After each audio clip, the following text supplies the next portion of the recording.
All right, all Warrior fans, if you'll take your seats. Oh, we're going to say that. Sit down, Mr. Varela. Let's do it. All right, welcome to the May 31st Agricultural Preservation Task Force. And we just want to say spoiler alert. I know there's people recording. We're working on getting the game up on the screens. But no spoiler alerts as far as on Warrior games. For those of us recording, are going to catch it after the fact. So let's start this meeting with a roll call. And let's be different. And we'll start down with County Council on my far left. And we'll go around this way. Elizabeth Pianka, Office of the County Council. Larry Ames. Jane Howard. Laurel Prevetti. Mike Wasserman. Supervisor Dave Cortese. Jeff Smith, County Executive. Bill Calla, Calla family.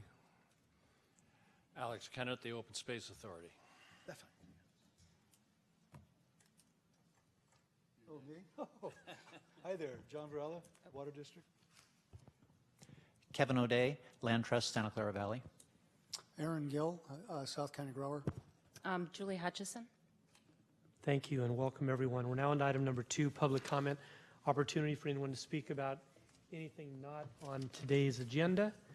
And we have 2 speakers. If you'll please come up, you'll get 3 minutes each. John Telfer, followed by Gordon Jacoby. Sorry, Gordon. I'm saying Jordan. I'm thinking basketball. Good evening. My name is John Telfer. I'm 4th generation Morgan Hill resident.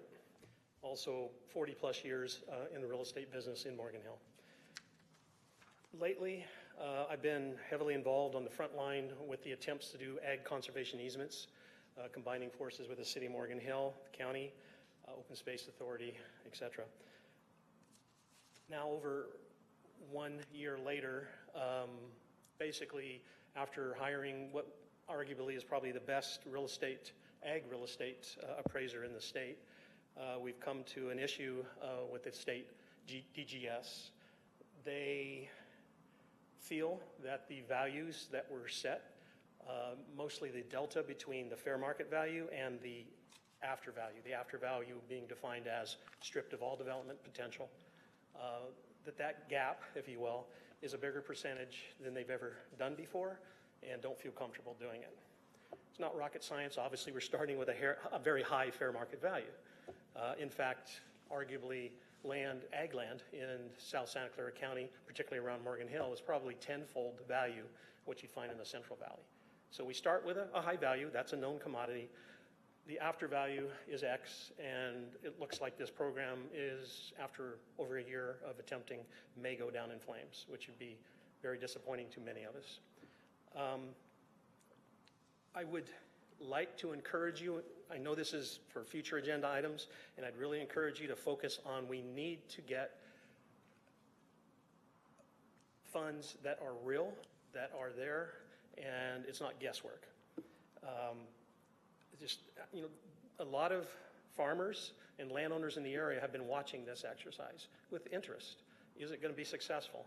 And if we fail on it, it's a step back to get the confidence of those landowners and those farming families to participate in the future.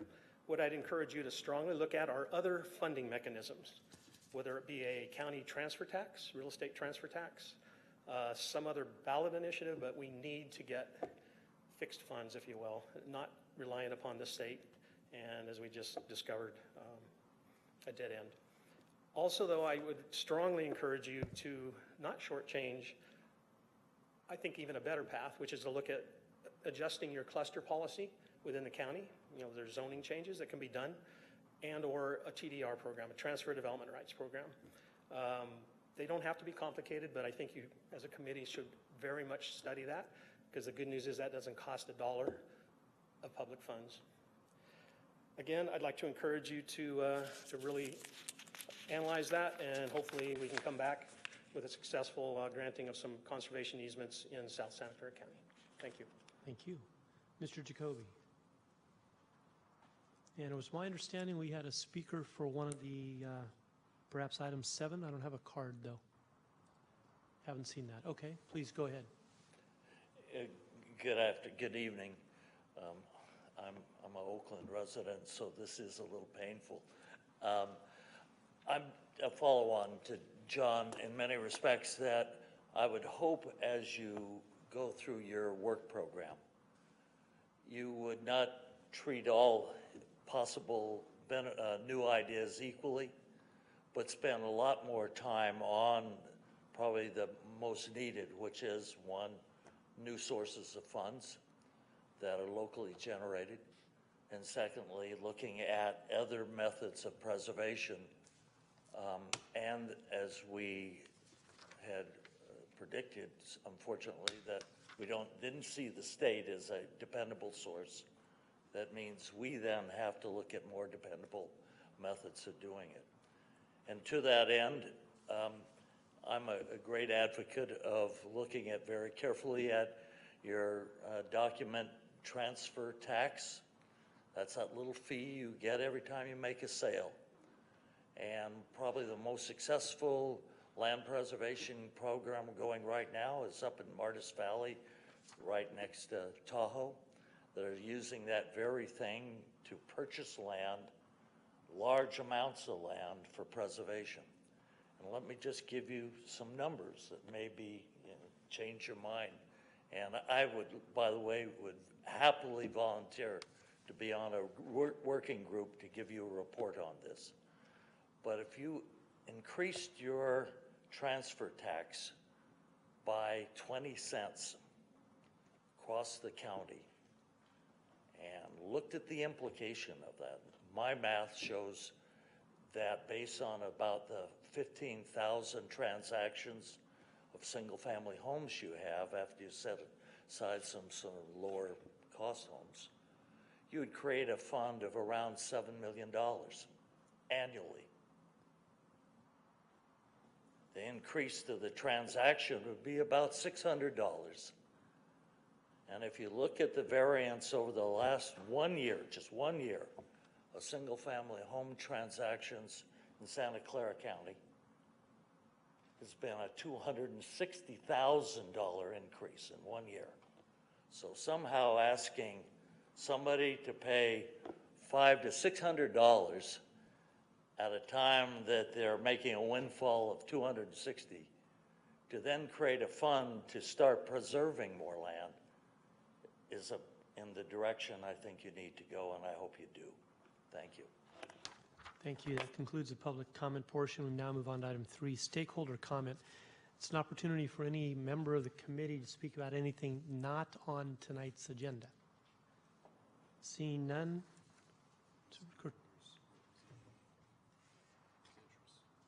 And stakeholders, yes, representing any of the interests identified in your agenda under number 3. So seeing no one, we'll move past 3 on to number 4, approval of the consent calendar. What we have on tonight is item 8, which is approval of the minutes from the prior meeting. And as you may hear me say once or twice, I'm sure everybody here is so responsible. You've read all the agenda items and all the minutes. So I'll look for a motion to approve unless there's any corrections. So moved. Thank you. Motion made. Motion was second. Thank you, Alex. Any discussion? Seeing none. All in favor of approval of minutes, say aye. Aye. Opposed? Passes unanimously. What's that? You can approve if you wish anyway. If you wish to recuse, but by law you can't approve anyway if you're not here. Okay, that passes unanimously then. Thank you. And now, if this committee is all right with it, we've been asked to alter the schedule a little bit because of public speakers. We're going to hear item number 6 first, then 7, and then 5 will be heard. So item number 6 is to receive a report from the Department of Planning and Development regarding potential modifications to the task force work plan. And I see Kirk and Rob there. Take it away, gentlemen. Yes, Rob Eastwood, County Planning Manager. The first item we think will be a pretty quick one. It's a revisit a bit of the Ag Task Force work plan. This was discussed last month before the task force. And reviewed the work plan. The task force did provide some feedback and comments last month. A lot centered on shifting the focus of the 6 to 7 meetings on some broader and more important items, and perhaps consolidating a few of the items into one meeting. Thank you, and thank you for putting the change. It's on package page 103, committee members. Changes are basically in red.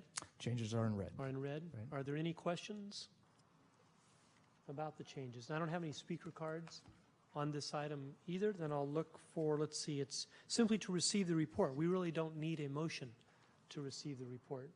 Laurel, question? More of a comment. I want to appreciate staff for taking a look at what might be adjusted. If I could just request, and I really appreciate that we are giving more time to the ACE program, because I think that will be of interest to many of our stakeholders. I guess I'm still a little concerned about having land use at the very, very end, and actually it appears that our work plan will have land use sprinkled throughout. So I would just ask that if it's possible to move land use up a little bit sooner, so that way folks can see the context within which we're working, I think it would be very, very helpful. But otherwise, I think we need to make sure that the land use context as individual land use items are raised, since effectively everything is a land use issue, that there is ample context for the task force and its recommendations to the board. Thank you. Thank you. And with that, Julie. I just wanted to follow up on Laurel's comment. Could staff tell me, because you entitle this land use policies and tools, but it seems really focused on the zoning ordinance. Is that the thought process right now? We're not going to be actually looking at any policy changes, but just streamlining of the ordinance, and through streamlining of the ordinance, there isn't at this time any anticipation that it would affect any policies. It would. The focus is on the zoning ordinance. The items would follow the tools suggested in the ag plan. It has a combination of streamlining for types of ag supportive uses. One actually we'll talk about tonight, ag worker housing, and it talks about some tools dealing with rural ranchettes and some other issues. So there's a variety of tools in there, but the focus is on zoning. There are some other tools in there on right to farm and ag buffers, but generally it's a zoning focus. I just wanted to then, support what Laurel has proposed. I think that's a good idea. Thank you. With that, we'll consider the report and the modifications received. Move on to item number 7, which is to receive a report from the Department of Plan and Development relating to the Santa Clara Valley Regional ACE Purchasing Program. Okay, so for this we do have a PowerPoint. This is wanted this to be a two-part. So with the work plan change tonight is going to be a bit just of an introduction, education. Want to get the task force familiar with this tool. We think it's probably, if not the most important tool, it's probably one of the most important tools that's presented in the ag plan. And again, we want to take our time to go through and get the task force familiar with how it works, regional programs, and sort of talk about how this regional ACE purchasing program can be set up. Thank you. And if you can hold there a minute, anyone wanting to speak on this item should submit a speaker card, deposit it here. Clerk will pick it up. We'll recognize you after the presentation. And Rob, on page 2 of 8 or package page 10 or page 7, it always cracks me up when one page has 3 page numbers on it. It's the second page in your staff report where you have the example of the 50-acre farm valued at $80,000.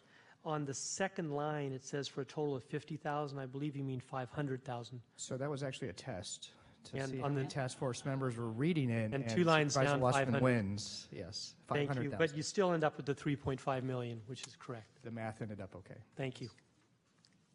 So tonight, just an introduction. I'll go through this pretty crisp. We do have a nice guest speaker tonight to talk about Sonoma's program. It's one of the leading programs in the state on ag preservation. And then after tonight, next month, we really focus a lot more on the outline of a potential purchasing program, administration funding, and at that point be asking the task force for some more concrete recommendations that could go forward to the board. Next month, we might be lucky enough also to have some speakers from Long Island. They have a really nice program out there facing some land values that are similar to ours and how they deal with ag preservation. So just basic things to start. What is an ag conservation easement? I think most people are familiar with the concept, but just want to go through the nuts and bolts, so make sure it's not a mystery to anyone. These are voluntary contracts. It's basically the purchase of development rights on a property, farmland or ag property, to keep it in farming and to protect it from development. It's a contract between an individual property owner and usually a public entity or a land trust. A key point, sometimes people get this wrong, the property is not purchased and owned by the entity or the land trust, it's kept in the ownership of that property owner. What happens in the transaction is those development rights are purchased, easement is recorded, which takes away those development rights, but the property owner retains ownership of that property. So back to the calculations. I changed the values here just to keep your eyes away from the mismath and the staff report. This one's a bit of a 30-acre farm, again, just walking through the nuts and bolts of how these work. And again, some of the values you're seeing on the screen actually are comparable with some of the values we've seen in Santa Clara Valley. So if you had a 35-acre farm and you had it appraised in its highest and best use, it could be subdivided or sold for perhaps residential lots or something else that was $80,000 per acre, and that calculated that to $2.8 million. What an ACE does is it purchases away that higher and best use and leaves it at an agricultural value. The residual value is it just being used for agriculture, perhaps with a single-family house, but not subdivided into rural ranchettes or another urban use. And so that residual value, in this case, about $10,000 per acre, is $350,000, and the transaction cost with this, and they can be quite high, is about roughly $2.5 million. So that's the purchase that the entity approaches the landowner with. The transaction is purchasing away those development rights, and it results in a pretty significant capital infusion for the property owner. And again, just to underline, the property owner does retain the property in its agricultural value. Just some graphically showing how these works. They can be very effective for properties, of course, have high speculative development value. This could be a property, perhaps in this case, again, a 35-acre lot that is comprised of what are called underlying lots. Sometimes we have farmed property that actually consists of old lots created under an old map or grant deeds that might actually have 6 to 7 legal lots.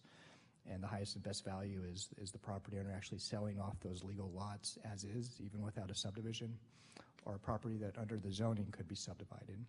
So in this case, example property on the left before, if it was sold at its highest and best use for development, could be 7 residential lots.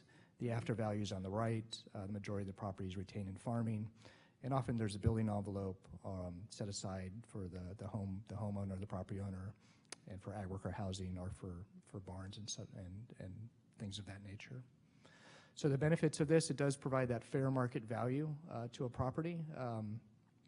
Farmers can basically cash out. So a lot of farmers, they live off eventually the equity of the land. Some think about a point in the future in which they would want to cash out on the equity of that land that they own for some other use.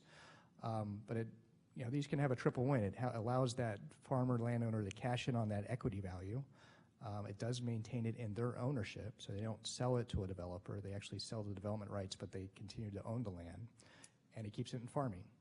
So it really uses that this benefit of going into the development potential of that property, but buying those development rights away and having the farmer continue on the land, continue to farm the property, but at the same time providing that cash out.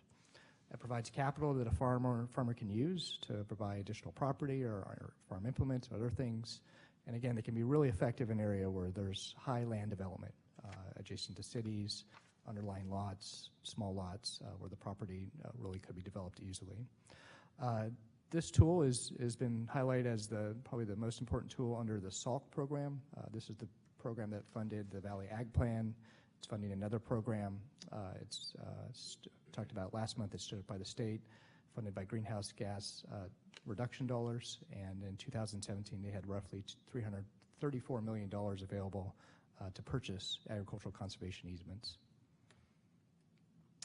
In the Valley Ag Plan, again, this is probably one of the central, most important tools that we're going to focus on in implementing this program. In addition to land use policies, economic development, branding, marketing, we've highlighted as the fourth sort of tier that supports implementation of the Valley Ag program. With respect to a potential regional ACE purchasing program, I wanted to put it in context of the area that's of focus of the Valley Ag Plan. What's on the screen, and we showed this to you last month, is what's called the ARA. It's the Agricultural Resource Area. This is the area where all the efforts of the Valley Ag Plan focuses on. This is the cultivated farmland in South County from Coyote Valley down to the county border and the adjacent front ends of the hillside surrounding it. And in looking at where would be the most effective area to use a ACE within this area, we started to look at some key factors where the county could focus on implementing a regional ACE purchasing program. So what you see on the screen is this, again, very preliminary, very conceptual, very first blush look at what would a regional agricultural conservation easement program, purchasing program look like in this county. And again, within that agricultural resource area, what we focused on was on the ag side, where areas of prime farmland that has good soils, where there are larger agricultural blocks, and on the other side, where are those lands that are much more easily developed. So these are lands near urban service areas, adjacent to cities.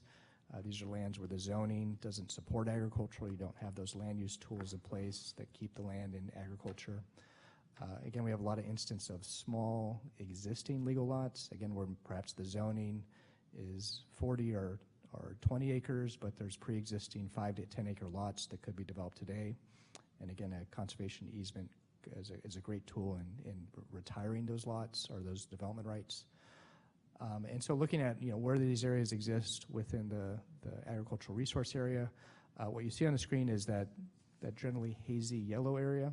These are areas generally next to the 3 cities, Coyote Valley, around Morgan Hill, Gilroy, and in San Martin, where a lot of those factors are in place, where there's smaller lots, higher speculative development value, where a conservation easement could have a lot of benefit in keeping those lands in agriculture. Broadly, that's about 20,000 acres in size. Within that, looking at lands that have not already been developed, they're not too small to support agriculture, we're estimating a target acquisition would be about 12,000 acres of land, meaning those factors of intact farmland, that it's higher risk of development within the areas you see on the screen.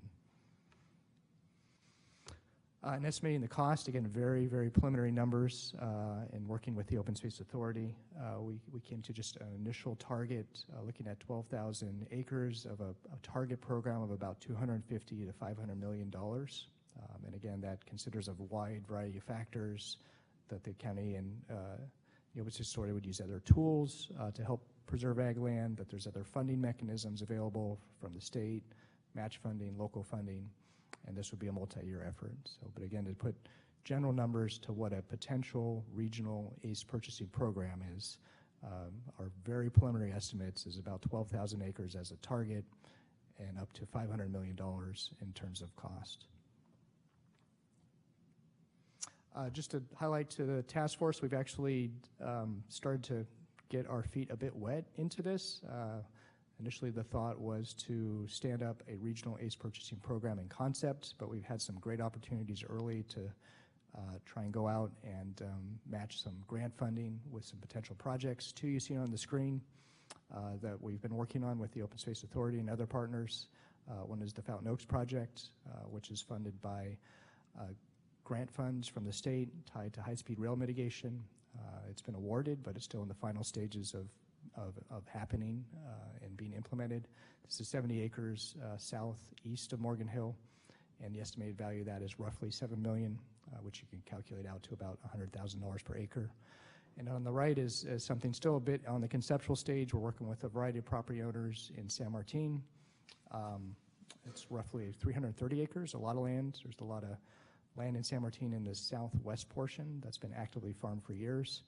And we actually just submitted a pre-application to the state for an ACE on these properties, and the value is up to about $20 million, which comes out to about $60,000, $70,000 per acre, if I can calculate that right. So 2 kind of early case studies, which we're trying to test out how these would work, partnering with the Open Space Authority, working with property owners, and just sort of starting to implement the concepts of a regional ACE program.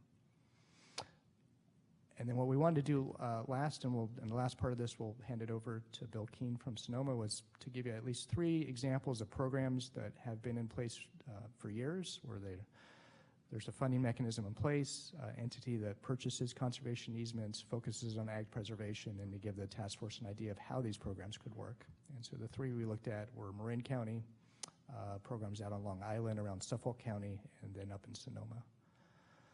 Up in Marin, probably the main implementer is what's called MALT, the Marin Agricultural Land Trust. It's been in place since the 1980s, and they've acquired or preserved, not acquired, but have preserved through conservation easements mostly about 51,000 acres. It's a little different from here. A lot of that land is grazing land. It's a little less cultivated farmland. How MALT works, it's overseen by board of directors and staff. They have a lot of private funding, donations, matching that comes into that program, but a consistent local revenue stream that helps that program is a county sales tax, and that was approved by voters in 2012, and 20% of those revenues are allocated into a farmland preservation program in which MALT acts as one of the implementing arms. So just for nuts and bolts, that's about $2 million a year that they get from that allocation from that sales tax. And just some examples on the screen. Again, Marin's a bit of a different county from us. A lot of land up there, again, in grazing. A lot is preserved in parkland. Land use tools are a little different, so contextually it's a bit different. But they've been very successful in preserving a lot of farmland. The land in green on the screen is what you see. And then Long Island. Hopefully next month we're going to have a speaker actually coming out to talk a bit about their programs. They've been facing a lot of ag preservation things similar with us, edge of a large metropolitan area, very high land values. When we talked to a representative from out there on the phone, he mentioned land values in farm areas of between $100,000 and $500,000 per acre. That's a pretty big sticker shock. And so just trying to farm on those land values is very difficult, but they've been at it for years. Suffolk County, one of the land trusts that partners with local government in implementing this is the Peconic Land Trust. It's been around since '83. They preserve more than 6,000 acres, but I think we'll hear more next month. There's other farmland preservation tools the county and cities have used to actually preserve more acreage. In terms of a funding source, their funding source actually comes from a transfer tax. We heard that from one of the speakers today. They have a 2% on each transaction tax, and it brings in quite an amount of a local war chest. What you see on the screen is up to $95 million in 1 year. So they actually have a large revenue stream coming into that program. And so last but not least, we'll actually transition to our guest speaker tonight. I have Bill Keene here. He's the general manager, is that correct, of the Sonoma Open Space and Agricultural Preservation Program, and he has his own PowerPoint to introduce the task force into that. I'm just wondering, before we get into that, Bill's presentation, do want to make sure we're not going too fast, but if there's any questions before that, I could pause real fast. Supervisor Cortese. Just a clarification. I don't know that it really matters that much at this point, but when I was out at Long Island, I thought sure that they had said that their number of acres conserved was 12,000 through the trust, and I know you just said 6,000, but I just Googled it up. Peconic Land Trust, 12,000 acres conserved. So okay. I think I remember the number well because I thought it was fairly parallel to what we were trying to do here. Anyway, just wanted to put that on the record for now. Okay, we can recheck and verify those numbers. And Bill, welcome.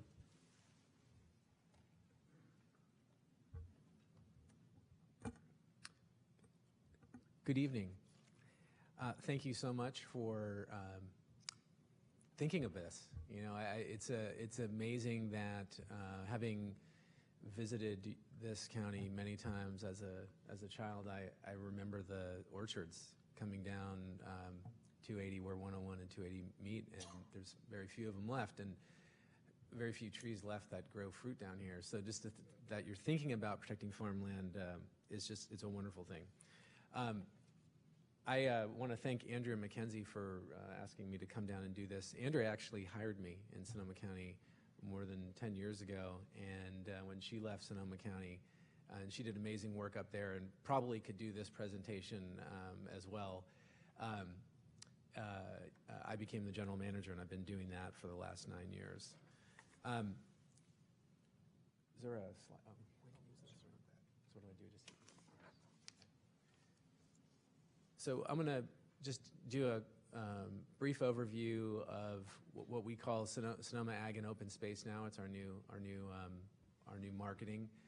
Trying to get the ag in there. People just call us the district, and now we're trying to rebrand ourselves, and our tagline is Land for Life. I'm going to talk about the opportunities and threats that we face, our approach to agricultural protection, and talk a little bit about our current collaboration and some of the planning we're doing. We're at a phase in our existence, we're about 28 years into it, where we're starting to see great pressure in the ag industry, and we're looking at new ways to try to promote the longevity of agriculture in Sonoma County. Our mission is to permanently protect the diverse agricultural, natural resource, and scenic open space lands for future generations, and that's something we hold near and dear to our hearts. We also provide recreation lands as well that are consistent with these conservation goals for agriculture and natural resources and scenic open space. We were founded in 1990. We were founded as a district and as our funding measure as well. We have an expenditure plan which goes with the measure. It's part of the measure, which lays out what we can spend monies on. We operate under the Public Resources Code 5500, and that's in state law. We tier off the general plan, the Sonoma County general plan, and the city's general plans, and implement the open space and agricultural elements of those plans. Our quarter-cent sales tax, currently we're up to about $23 million a year in that. So the way in which we work, early on, eminent domain was not a part of our existence ever, and never will be. We work with voluntarily with willing landowners, and primarily what we do is we purchase the development rights. I won't go into conservation easements because you just heard that. But conservation, what I will say is, we work on the idea that we're going to permanently protect that land. We buy development rights, and it's forever. The community gets some amazing benefits, ranging from scenic hillsides. We've protected many of the hillsides along 101 corridor and Highway 12 corridors, and it's protected the green belts that sort of keep that character between our cities and keep that rural feel. We also have protected water supply and watersheds and fish and wildlife on a number of our projects. But primarily early on, and even today, it's about preserving the rural and agricultural heritage in our county. This is just a sign up on the screen of that we put up that shows our identity on those lands that we protect. So we're up to 108,000 acres. That's about 10% of the entire land of Sonoma County. We have 231 easements. How do we work? We also buy land and fee. We buy land and fee where we're going to create future parks and open space preserves. Also for small-scale agriculture, we've purchased some fee land for green belts. I will say this, since you're talking about easements, the cost of fee versus easements is striking. It's much more expensive to buy land and fee, first and foremost, even at the outset, but the long-term management costs also are quite costly, and easements are a great way because they remain in private ownership, and also they remain on the tax rolls as well, so you continue to collect that property tax. We have 21 fee properties right now. About 4,000 of those 5,200 acres are going to be future parks, and the remaining land is going to be used for agriculture. So we work forever, and forever is a very long time. We've got a stewardship staff that goes out and monitors all of our easements and makes sure that what we bought is preserved over time. Just quickly, this was what it looked like in Sonoma County in 1990. If you can see the cities there along the 101 corridor, those sort of light white colored. Santa Rosa is the big one in the middle. There were some parks that you can see and some easements that had been done. This is sort of a mixture of those in 1990. And then this is what it looks like today. All of those in green that have been added are the work of our ag and open space. So total today, we're about 113,000 acres. And now I want to kind of talk a little bit about the mix of the work that we do. This is a little misleading because if you looked at this, you'd say, well, you haven't done that much. I only 41 projects, but pretty much almost half of all of our work, even a little more than half, close to 60,000 acres. You know, even if we're calling it natural resource, a lot of times it's grazing land or rangeland, and same with our greenbelt projects. Many of those are in ag. So I would say probably 60,000 acres of our 113,000 is actually agricultural land. So to date, we've purchased $413 million worth of land or easements. That's the appraised value. I think in one of the earlier slides that you saw in the last presentation, there's the SALC program, but there's many other programs where you can leverage the money. We've leveraged to date $110 million of outside funding and or discounts from private landowners who actually want to donate some of the value. And so you can really leverage this. And I think this is very reasonable amount that you can leverage. So if you've got $10 million a year, I think it's very reasonable to think you could leverage an additional $2.5 million, and that would be on the low side. I think you could do better than that even. So we've got $110 million savings to the taxpayer, which just allows us to do more. So in ag, we've protected over 31,000 acres of grazing land. We've protected 38 properties that produce local food and wine. We've got over 18,000 acres of, well, at this point, we've just been upgraded to, I guess, high priority groundwater basins. And we've got a little over 18,000 acres of land that is prime recharge areas. And that's one thing I know in your South County, those are areas where a lot of groundwater use. And so protecting that ag land also has this benefit. Could I just ask you to go back 3 or 4 screens where you said the benefit to the taxpayer? Right there. This one? And one more down. When you say savings, so you've got $413 million is the current appraised value of the protected lands that you spent 303. That 413, just to be clear, is the appraised value at the time of purchase. I would say that's probably, I mean, to be quite frank, it's probably double that at this point. Okay, and $303 million of sales tax dollars were spent to either acquire the land or the easements? Correct. Okay, and why would you, I'm just playing devil's advocate here, why would you call that a savings to the taxpayers? I would say it's this, well, that's a good point because some of these things, some of these grants that we're getting are coming out of federal programs which presumably are paid for in taxes. So yes, I would say it's a savings in local sales tax. So we didn't have to use the local sales tax. We were able to use grant funding to help offset our costs. So you're right. I guess in practice, you're right. Those do come from tax dollars. They're probably your federal taxes that you pay or state taxes. And again, I'm just playing devil's advocate. I don't think there's any savings to the taxpayers. It's tax dollars one way or the other, and there's nothing for the taxpayers to sell. There's no profit to be made.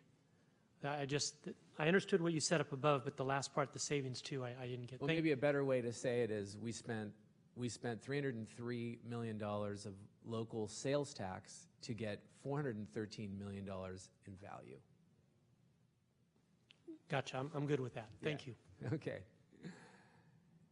I'll have to fix that slide the next time I use Please. this. Yeah. I'm just, I guess more of an observation than a question, but we have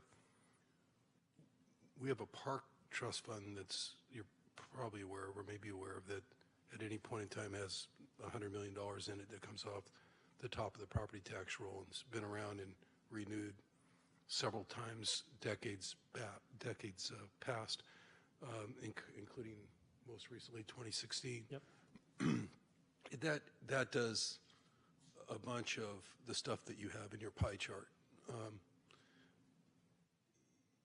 So far, what we've been talking about with what was called the CAP, or the Ag Preservation Plan, is I think in this local food and wine category, and perhaps maybe some overlap in what you were just showing us in terms of recharge lands, essentially flat lands inside the urban growth boundaries that are working agricultural lands,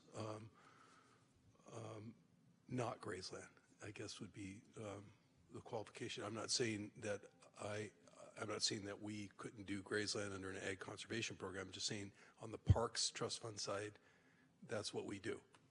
48,000 acres so far.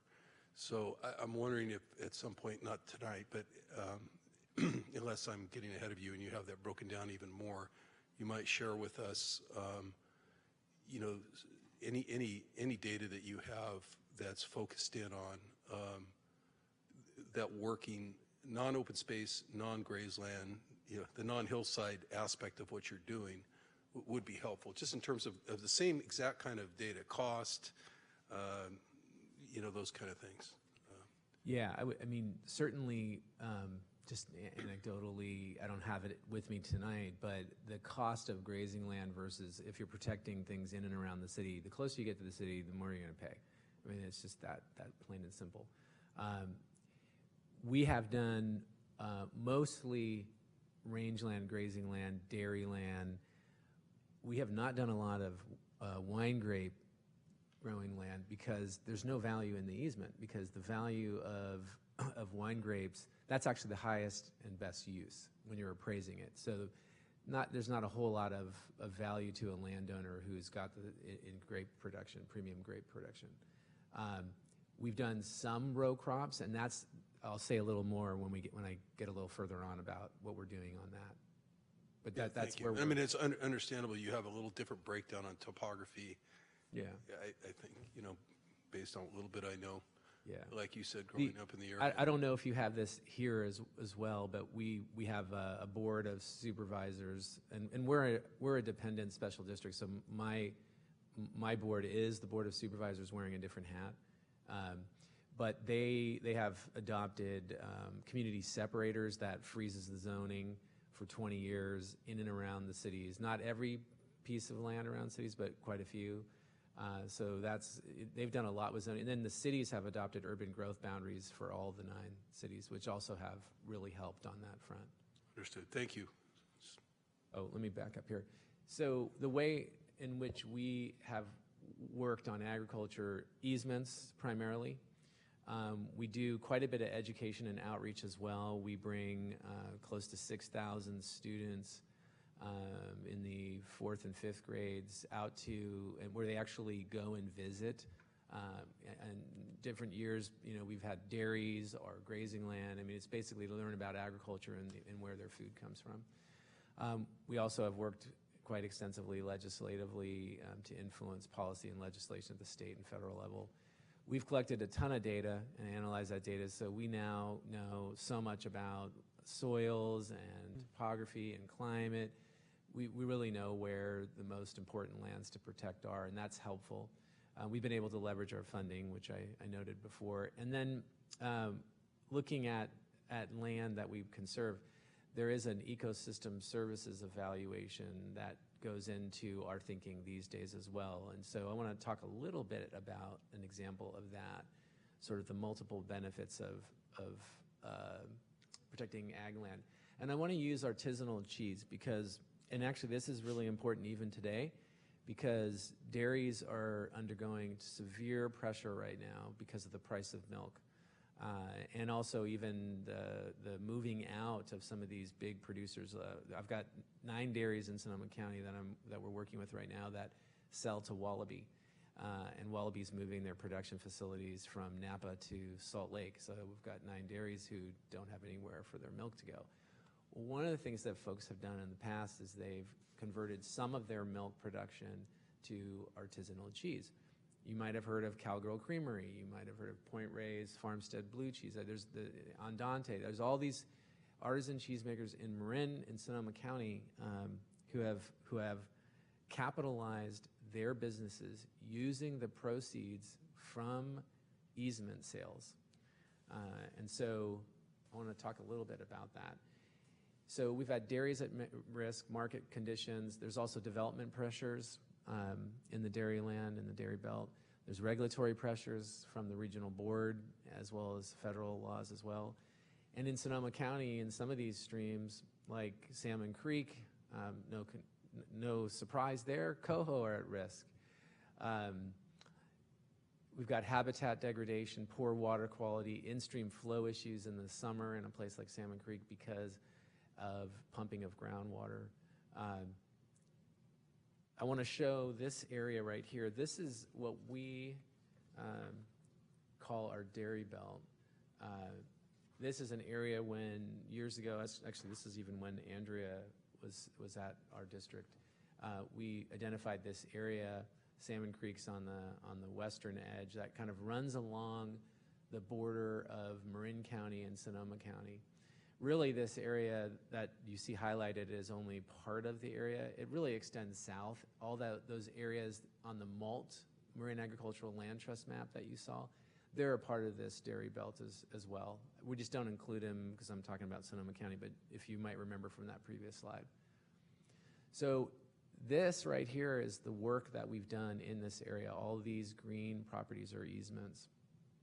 And we're working probably at this point on, I think, 6 or 7 other properties in this area. They're not on the map here, but this is what we've closed so far.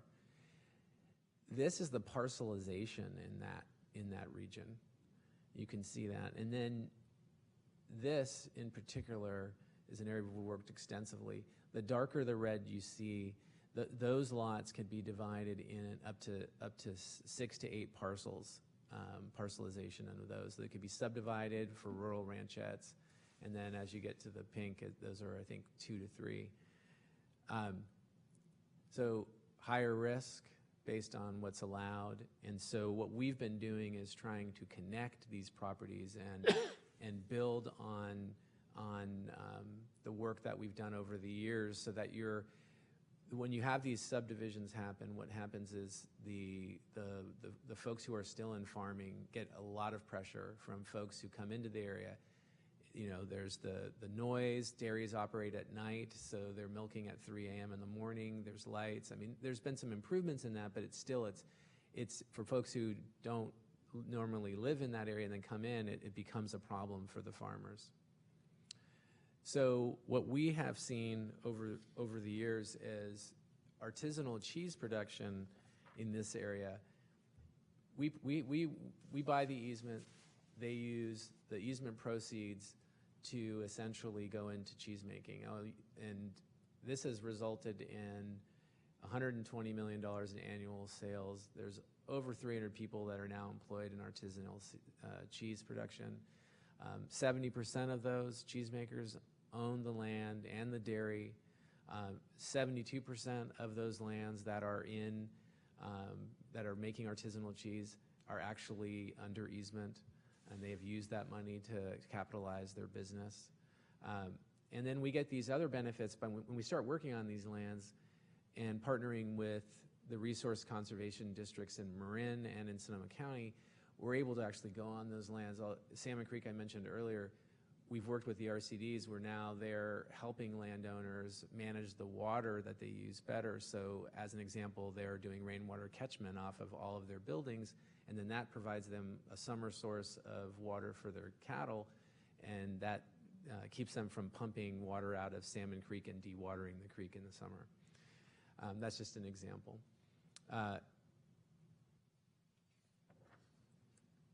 Looking forward, agriculture in Sonoma County is growing. And it's becoming more diverse. We are starting to think about how we can work on more than just grazing land, beef cattle, raising land, and dairies. We're starting to look at the diversity of agriculture. How can we help folks who are trying to get into agriculture? One of the threats that we have is the affordability of the land, but also the average age of farmers. So we need younger people coming into agriculture. There's a threat of conversion to other uses. Increasing regulations are always there, and just this threat that land will stay in agriculture. But I do believe at least in Sonoma County, there's a strong support to continue to protect agriculture, and we see it every day. The consumers want it. Our farmers markets are thriving, and there's a demand for it that's greater than I've ever seen. One other threat that we have, it's not a huge threat because it's limited, but it's kind of unknown at this point what cannabis will do in terms of driving up the value of ag land. You can, if you have a large enough parcel, grow up to an acre of cannabis on your property. So looking forward, we're sort of probably 80% of the way on a project that we call our Vital Lands Initiative. This is essentially going to set the stage for the next 15 years of our measure. And the things that we're looking at is continuing to build on the connected areas of lands that we've protected so far. So building on examples like that Dairy Belt area that you saw. We're also going to be looking at affirmative easements. Affirmative easements are where you buy an additional, you spend a little, you do an easement, but the affirmative part adds an additional value in what you pay the landowner, but it requires the landowner to keep the land in agriculture and actively farm it. And so it's an actual affirmative right. And so that's one way in and around the country that you can assure that agriculture continues on land. So we're going to be looking at that more. Marin also is doing that. All the easements they're doing are affirmative now. We're going to look at getting more into the diversified agriculture market, so trying to work with folks who are growing row crops, annuals. We're going to continue to try to keep land in agriculture. We're going to look at possibly doing buy and resell on lands that are on the market and that it may be a challenge. There's not an ag buyer at that point, and so we can step in and quickly purchase it and then develop an easement with some time and then sell it back into an ag family. And of course, we're always looking for interesting ways to help landowners who are under regulatory constraints. So we're exploring a riparian corridor protection program where we actually will buy riparian easements within the area that's actually beyond the setback that the county requires. The landowner gets paid for that. This might be land that over time would be regulated anyway, given we see the increasing pressures on environmental resources. And then in exchange for that, the landowner allows restoration within those areas, and then also we look to get safe harbor for those landowners who are participating. So safe harbor for their operations from the federal and state ESA. And so we're in conversations with the regulatory agencies on that. And then with this, we don't do it alone. We've got partners like the Farm Bureau, Community Alliance for Family Farmers, Farmers Guild, Farm Trails, the Wine Grape Commission, the ever-present and productive and amazing RCDs, both in Marin and Sonoma County. We could not do the restoration work without their leadership and the farm plans that they help. What does RCD stand for? Resource Conservation District. Thank you. Yeah. And then also we have a very active UC Cooperative Extension that helps us on our work. A lot of the research that's been done has been done by them. And with that, I will close it up. I did want to say one other thing. The true savings, though, to the taxpayer, I did recently see that over the years we've received about, I think, 15 million in discounts from landowners. So that is a true savings to the taxpayer when you get discounts from the landowner. It's kind of a win-win. The landowners do it because they can write that donation off over time, and then we get the land for less. So it's money that we wouldn't have to spend otherwise. Thank you. It's a donation of what? So they donate part of the value. So if an easement was going to cost $1 million and the landowner said, well, I've got this tax burden that I've got, here's a win-win, I'll donate, whatever amount they want to donate, and they receive the tax benefit as a write-off, and Nice. we pay less. Nice. It's Mr. Keene? Yeah. That's correct. Thank you very much for your presentation. Thank you very much for making the trip down here. I'd ask Rob and Kirk perhaps to work with Mr. Keene and get a copy of that PowerPoint distributed to all of us so we can have that and look through it at our own leisure as well. Turn to you in just a moment. Do we have any speaker cards for this item? We don't. Aaron, we'll start with you. Bill, I'm a huge fan of Sonoma and Cowgirl Creamery. I hope that the dairies work out what's going on regulatory-wise, as well as being able to go over these hurdles that they're going to have to go ahead and manage. As a grower in Santa Clara County, and I understand the regulatory forces out there and things of that nature, and what you're doing up there is interesting in the fact, a lot of grounds down here are not really farmed by the people who own the properties, and I'm assuming that you're having the same issues up there. Landowners are not necessarily farming the grounds that you have easements underneath, and I'm wondering. No, actually, that's not the case. Not the case. We Good. actually just did a study of that.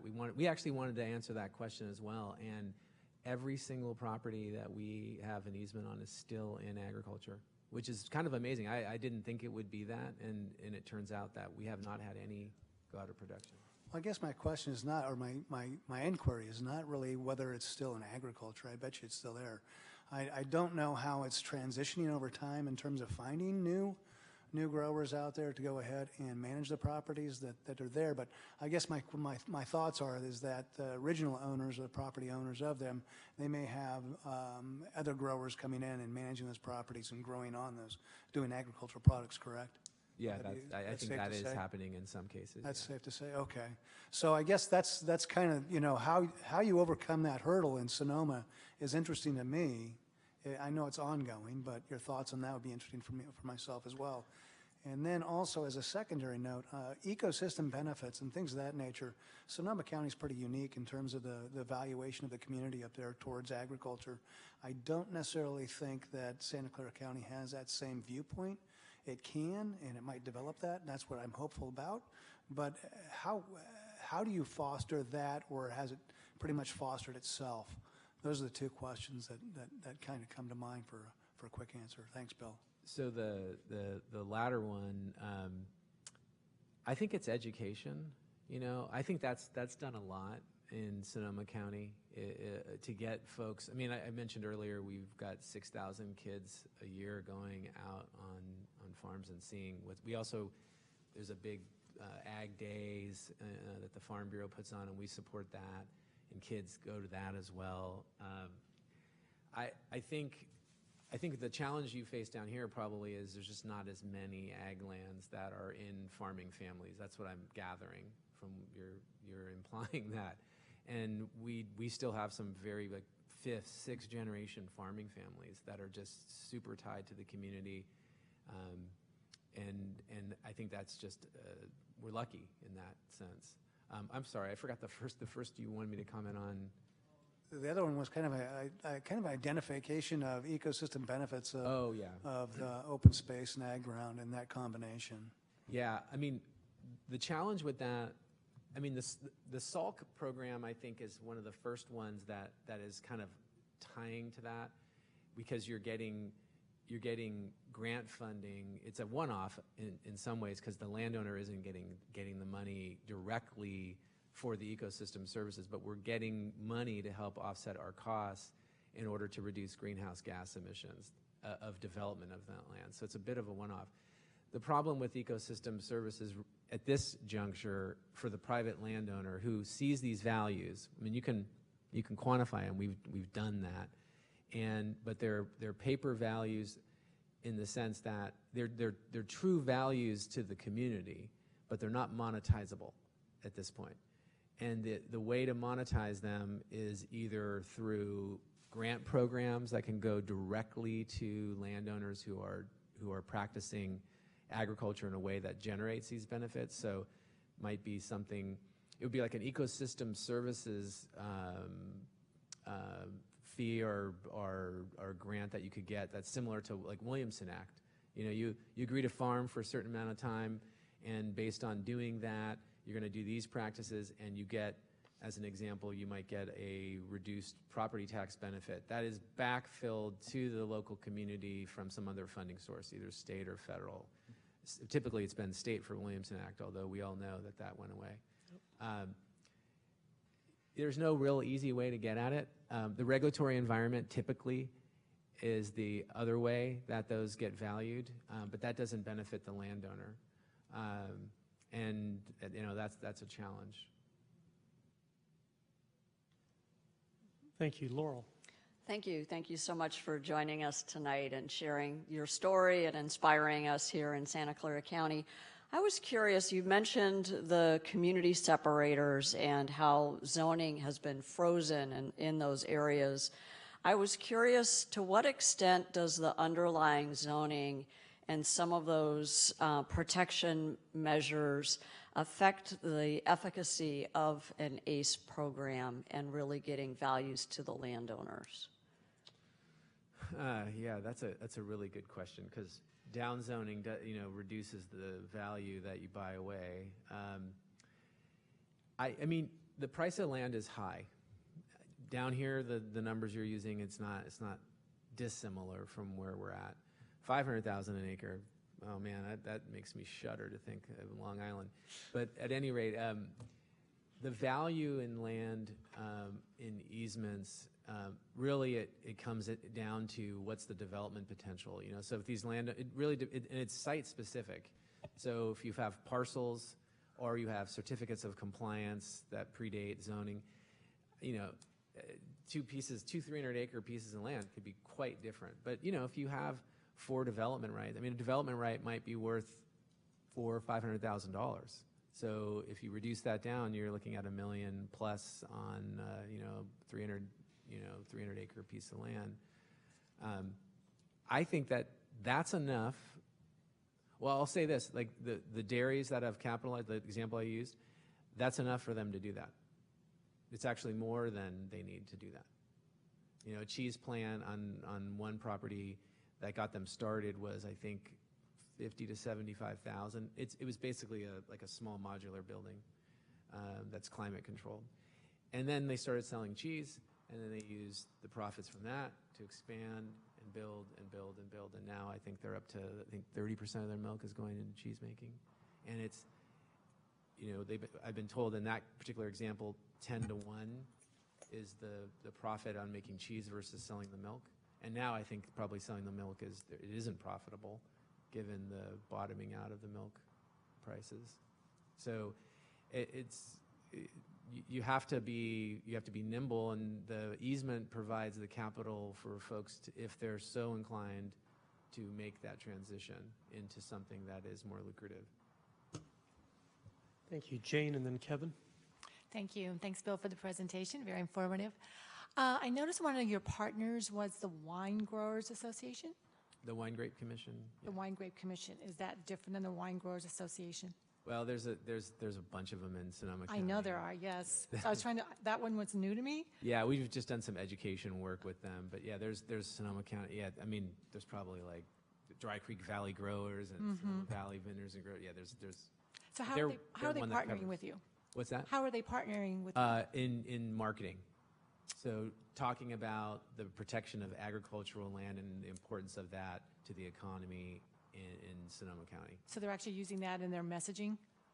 I believe so, yeah. But it's as an example, we did a 5 or 6 page layout in the Press Democrat, Farming for the Future, that talked about the different aspects of farming in the county, from grapes to dairies to sort of promote agriculture, the importance of agriculture. And it was an insert that went into the Press Democrat. This is a couple years ago, and we worked on them with that. And are they contributing dollars then? Yeah. Do you know how much? Oh, man. I could get you guys that information. Okay. That would be helpful. Thank you. Thank you, Kevin. Thank you. Thanks, Bill. If you could describe a little bit the quarter-cent sales tax, that's your primary source of funding. has it been a quarter since the founding of your district, and how often does that come up for a vote? And what, if you've seen any changes in level of public support for that? Yeah, I should have said this when I was trying to get through the slides quickly. Yeah, when it has been since the beginning. We had two measures in 1990. One measure that created the district itself, and then the second measure funded the district. And it passed at roughly 53% of the vote in 1990. It was a pretty contested campaign, but it was the ag community really coming behind it at the end to get it over the top. In 2006, when we went for reauthorization, we went about 5 years early. We got roughly a little under 76% of the vote. In our most recent polling, we're polling at 80. So I predict we will go back to the voters in probably 2026. So we at least have a couple shots at it in case it goes bad. But you got to get 2/3. So, but when you start at 80%, that's a pretty good number to start at. Thank you. Thank you, Larry. Yes, when you buy the value from the property with the easements, does that affect the tax that the county collects? Or is it Prop 13 make it so low that it does reduce the value of the land, yes. So it does have an impact on the property taxes. And also about are there any constraints on it? You talked about affirmative easement. That answered one of my questions. But are there other limits, like that you can't have aerial spraying, or that you can't plant GMOs, or you can't grow marijuana, or you can't have greenhouses every place, or anything like that? I mean, well, you want it to look nice. Now you're getting into like easement structure, and right. I could talk about that all night, but I'd probably put you to sleep. But yes, we do. We have limitations. So we'll have areas that they can build a house, as an example, or areas that they can have ag buildings. But in terms of what they grow, we do not prescribe what they grow, just that they comply with federal, state, and local laws. So whatever has been, they have to comply with those, and that does give us an enforcement mechanism. But we do not tell them they can't spray, or they can't do, that they have to be organic or not. There's definitely people that are interested in that. And there are landowners that sometimes come to us and say, we want this written into the easement because we want it to be this way forever. As an example, there was one landowner who didn't want it ever to be developed into vineyards. They didn't even necessarily want to be paid for the value of that. They just didn't want it to be in vineyards, so it's written into the easement. But yeah, we do not prescribe, because if we had done that, if we had been around in 1950s and we had said, you got to grow what you're growing now, well, the prunes are no longer in Sonoma County, but that was a big crop. Pears are no longer really in Sonoma County, but that was a big crop. Hops. So we don't say what to grow because we know that the markets change and climate is changing, and what will be grown today will be different 100 years from now, because forever is a long time. Thank you. Thank you. I see Julie and John with your lights on. We also have Gordon on your card, so I understand that you're fine with my just reading the question. That's what you wrote at the bottom? Or did you wish to speak? He answered it already? No. Okay, you wrote down here for me to read the question. Is that what you intended? It'd be maybe just faster if I could ask the question. Sure, we'll get to that public comment in just a moment. Thank you. We'll go with Julie. So you mentioned that your Board of Supervisors functions as your board. And then you talked about the threats you face being conversion to other uses, and then you showed us, the parcelization issue. So I'm wondering, your Board of Supervisors obviously sees that from both sides, your board and your Board of Supervisors. So what kind of support are you getting around that? That's a good question. In Sonoma County, the Board of Supervisors really wants to work. They like the carrot approach. The stick was used in the 1970s, and it was a big stick. It was a stick that downzoned everything in the county outside of the cities, and there's a long memory of that. And there are many families who still rattle about that, and so it doesn't mean that there isn't continued downzoning or freezing of zoning. It's very incremental. It's very, it's not done in a big way. But they, like in the most recent reauthorization of the board, putting it on the ballot for the community separators, they go to the vote of the people. They added some lands to it. And I wasn't sure that they were going to do that. And they added probably maybe, 10% on top of what was already there. But it's the voters will it's what the voters want. If they're pushing it and there's an outcry, then obviously you'll see more action. But you have to be careful though too, because you want to keep people in production. You want to support the next generation, and so you want to be careful not to do things that hurt the next generation. So it's a fine line. I don't know if I totally answered your question, but it's, I think they're very cautious. Yeah, no, I appreciate what you're saying. So that brings around these community separators, the greenbelts, the UGBs, because if I understand right, in Sonoma, you have a few voter-approved UGBs. Every single city Every has single one. city has a Yeah. voter-approved UGB. Yeah. All right, and that is obviously part of the greater approach of being able to get to those easements. Is that? I think one of the things about the UGBs that is an offshoot of it is it's taken the pressure away from feeling that you need to protect every greenbelt property in and around the cities, because there's many of the zoning is frozen on a lot of those properties, and the urban growth boundaries run 20 years, and they've all just recently been renewed. So you start to think about, what's the threat? What's most at threat? And so you might think, okay, well, normally if you didn't have urban growth boundaries, you might be thinking those properties are more of a priority. But you might go into another area like the Dairy Belt that I showed earlier. There's pressure in Marin and Sonoma County where you have wealthy people coming in and buying up ag land and creating their own 200-300 acre ranch and taking it out of agriculture. So you start to think about, well, maybe that's more of a priority for us to work on, because we don't want to have those lands taken out of ag, which is why we're looking at affirmative easements. So we could do that on some properties that we've already protected. And if these multi-generational families at some point sell out because they don't necessarily have an heir that wants to come and work long hours and get up at 3 in the morning and milk cows, then at least that land will stay in agriculture, because even if it's bought by a wealthy landowner, it's got to be an ag. They might lease the land. I mean, you can't force them as long as it stays in ag, but at least it would stay in ag. Okay, thank you. And just one more question. Yep. Thank you. You sort of teeing off two things. There was the mention of education, how that's helpful. I think one of the things, language matters, and I think one of the things we need to be starting to pull off out of our vocabulary as we move toward marketing is best use to the land. We talk about highest and best use. It might be the highest value at the present time, but I think we can start pulling off the best use, because I think that goes into when you were talking about saving the taxpayers money, and then it went to your slide on multiple benefits of conservation. I think if we value the amount of money that has to go into infrastructure on all levels when we build out onto farmland versus what we get out of that, like you said, groundwater, and other natural capital benefits. I think maybe you ought to look at that as your savings around your taxpayers.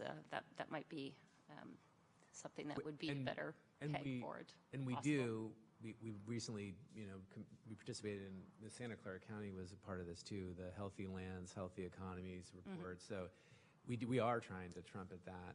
The highest and best use, that's a term of appraisal, So, but you're right. I don't like that either, because it's not necessarily the best use, but it is the most monetizable use, I guess. Yeah, but I think if we're going to start changing mindsets about the value of agricultural land and get people to want to maybe give toward, vote for a measure that would give towards our preservation of it, the language change might help. Yeah, you brought up a really good point. I got to think about that one. Thank you, John.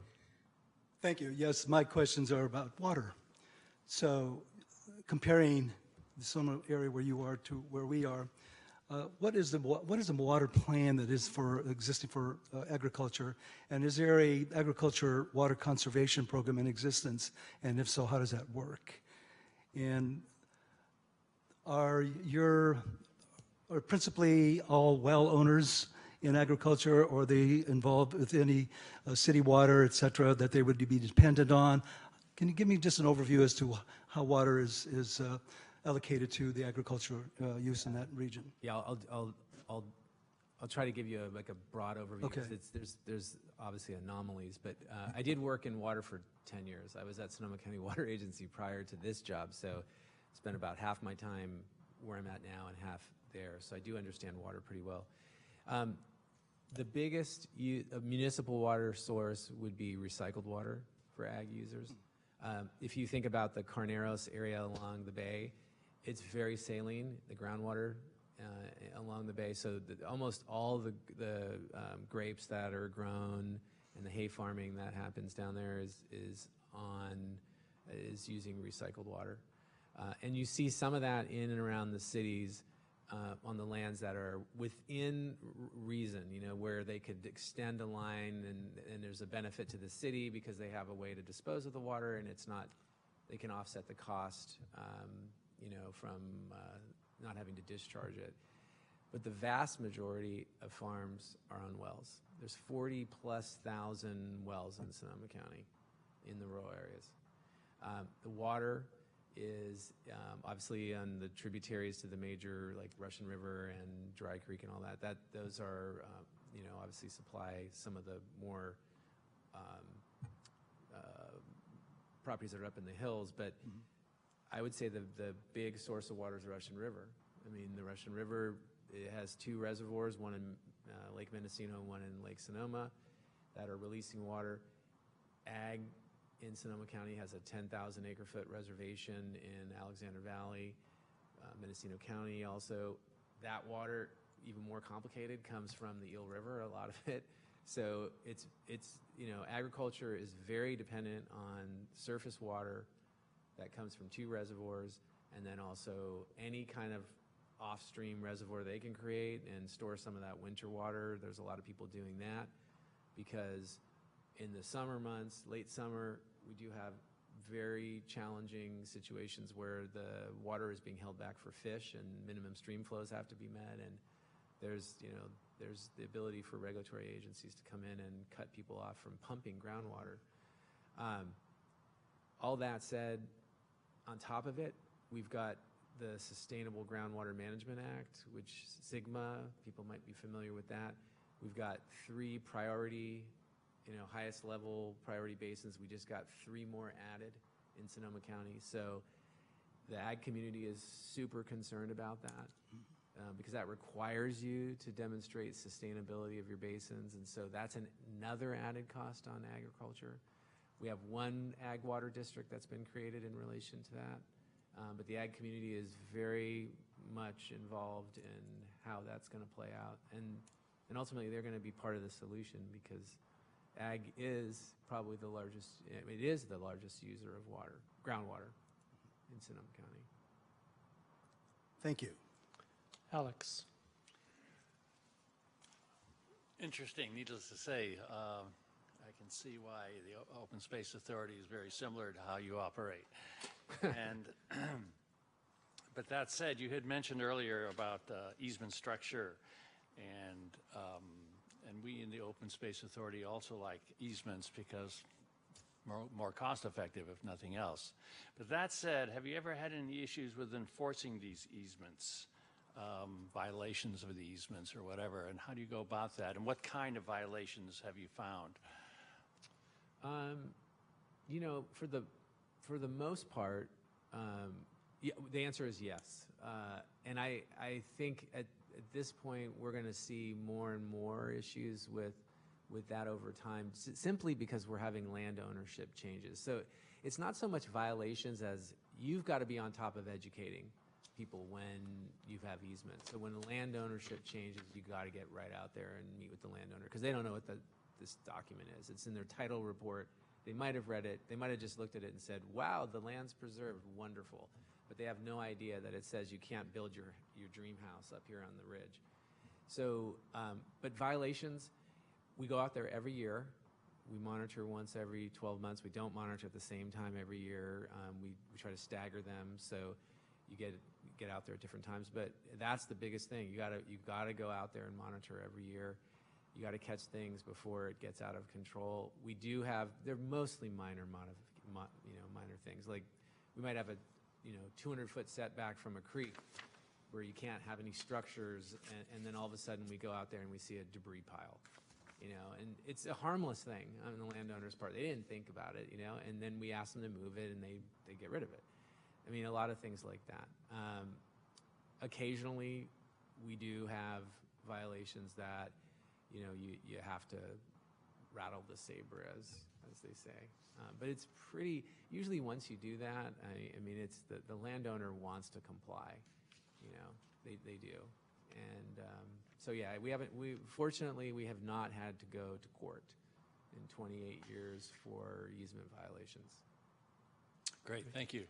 Thank you. And before we conclude, we have one speaker card. Gordon, come on up. You'll have 2 minutes as on the timer. And it may be a question that you could answer for us, Bill. Might be about your program.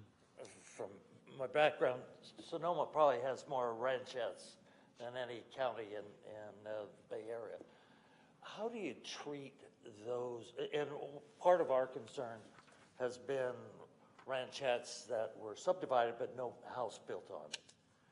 And there's kind of pros and cons of whether you let somebody come build a home and whether you get new investment from that person to put stuff on versus just buy a lot and put a horse. How are you approaching that? And particularly with new money coming in who's kind of willing to lose money, is that good or bad as a way to get more agriculture, and are you pursuing that? That's a really good question.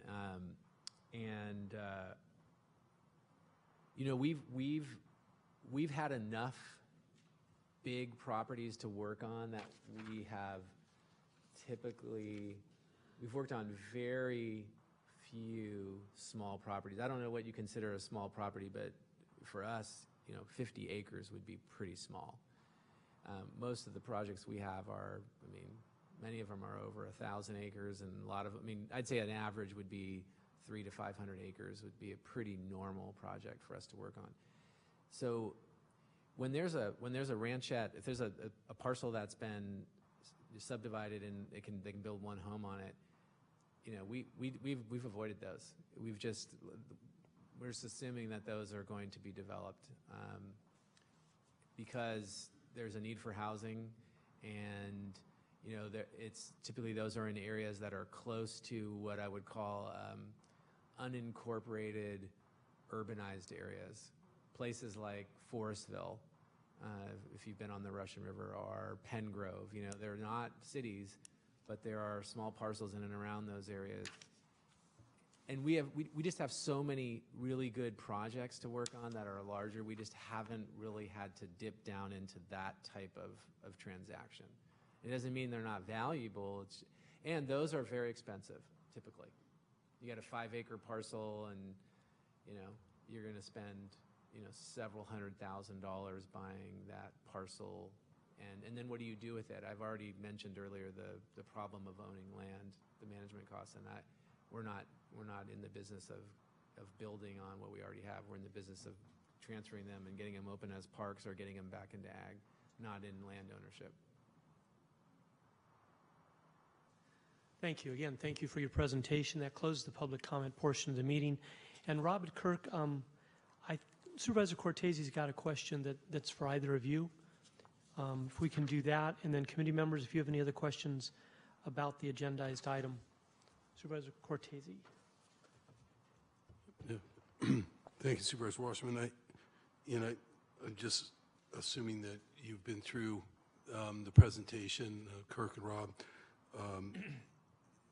as much as you want to explain beyond what's in the packet here. The funding issues, I kind of want to get to that. I mean, Mr. Kiala, made a very compelling point last meeting about what comes first and what follows thereafter. And a bucket of money comes first, and a lot of the other stuff will follow. We've heard a couple speakers today come forward and talk about, this has to be real. There has to be funding. I really appreciate, the various options that you laid out for tonight's meeting. Most of these, I think when I came into this task force, when we called for the task force on the Board of Supervisors, my perspective, my horizon was really 2020, and that may still be 2020, at least in terms of anything that needs to be done by election cycle, and just about anything that's not cost recovery, net cost recovery has to go to the voters because it's going to be construed as a tax, and then even if it's a general fund, a general fund measure. We're testing polling, perhaps, at least that question's coming before the Board of Supervisors next week on extension of the sales tax, and that's a general fund sales tax. But I thought it would be packet page 115 and page 7 of this item, I guess, talks about fund balance set aside, and it says the board could adopt, board could adopt a resolution or other appropriate mechanism to set aside annual fund balance, beginning with the fund balance from the next fiscal year, which is actually 1920. That comes even before the next cycle, which would be pretty exciting in terms of this endeavor for me, from my perspective. It says then after first appropriating funds for other things in some sort of hierarchy. But it talks about, for example, the board can consider a set aside of $20 million. Well, $20 million a year over a 10-year horizon is getting close to at least the lower end of what you were talking about in the $250 million to $500 million range. So I want to make sure, and I guess perhaps for our county executive, Jeff Smith, this is for your ears as well. And I'm curious about how Supervisor Wasserman feels about it, but of course the entire task force. I want to make sure that in the discussion next Tuesday about whether we go out for polling on sales tax extension, that this opportunity is at least teed up or brought up for the Board of Supervisors as one of the items that we may consider. And I had an opportunity to, just of course the last couple of days, to start looking at the agenda for next Tuesday, and it looks like there's at least some reference to the fact that ag preservation might be a priority for general fund dollars, along with a lot of other things. But before we pass this fall's election cycle and this opportunity with and just sort of wave goodbye to all of that and set our focus on 2020 for a parcel tax or a transfer tax or the creation of an ag preservation trust like our park preservation, like our park trust fund, or none of the above, if the Board of Supervisors doesn't want to do any of the above. But before we write off 2018 opportunities, I want to make sure that the board understands in that the administration creates the opportunity, planning department and your office, county executive's office, to understand that this task force has at least been presented with this as a possibility, and make sure the Board of Supervisors is comfortable with whatever surveying and polling of the public is done to make sure that this option is one of the things that's considered. Supervisor Wasserman, I don't know how you feel about that. I don't know how viable it is. Of course, you don't know that until you do polling.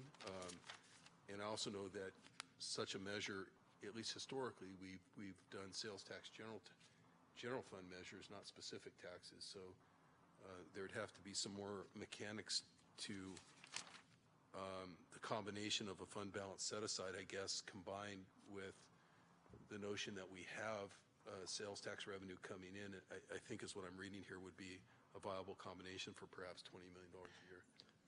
Thank you. I think and I'll get then to you, Dr. Smith.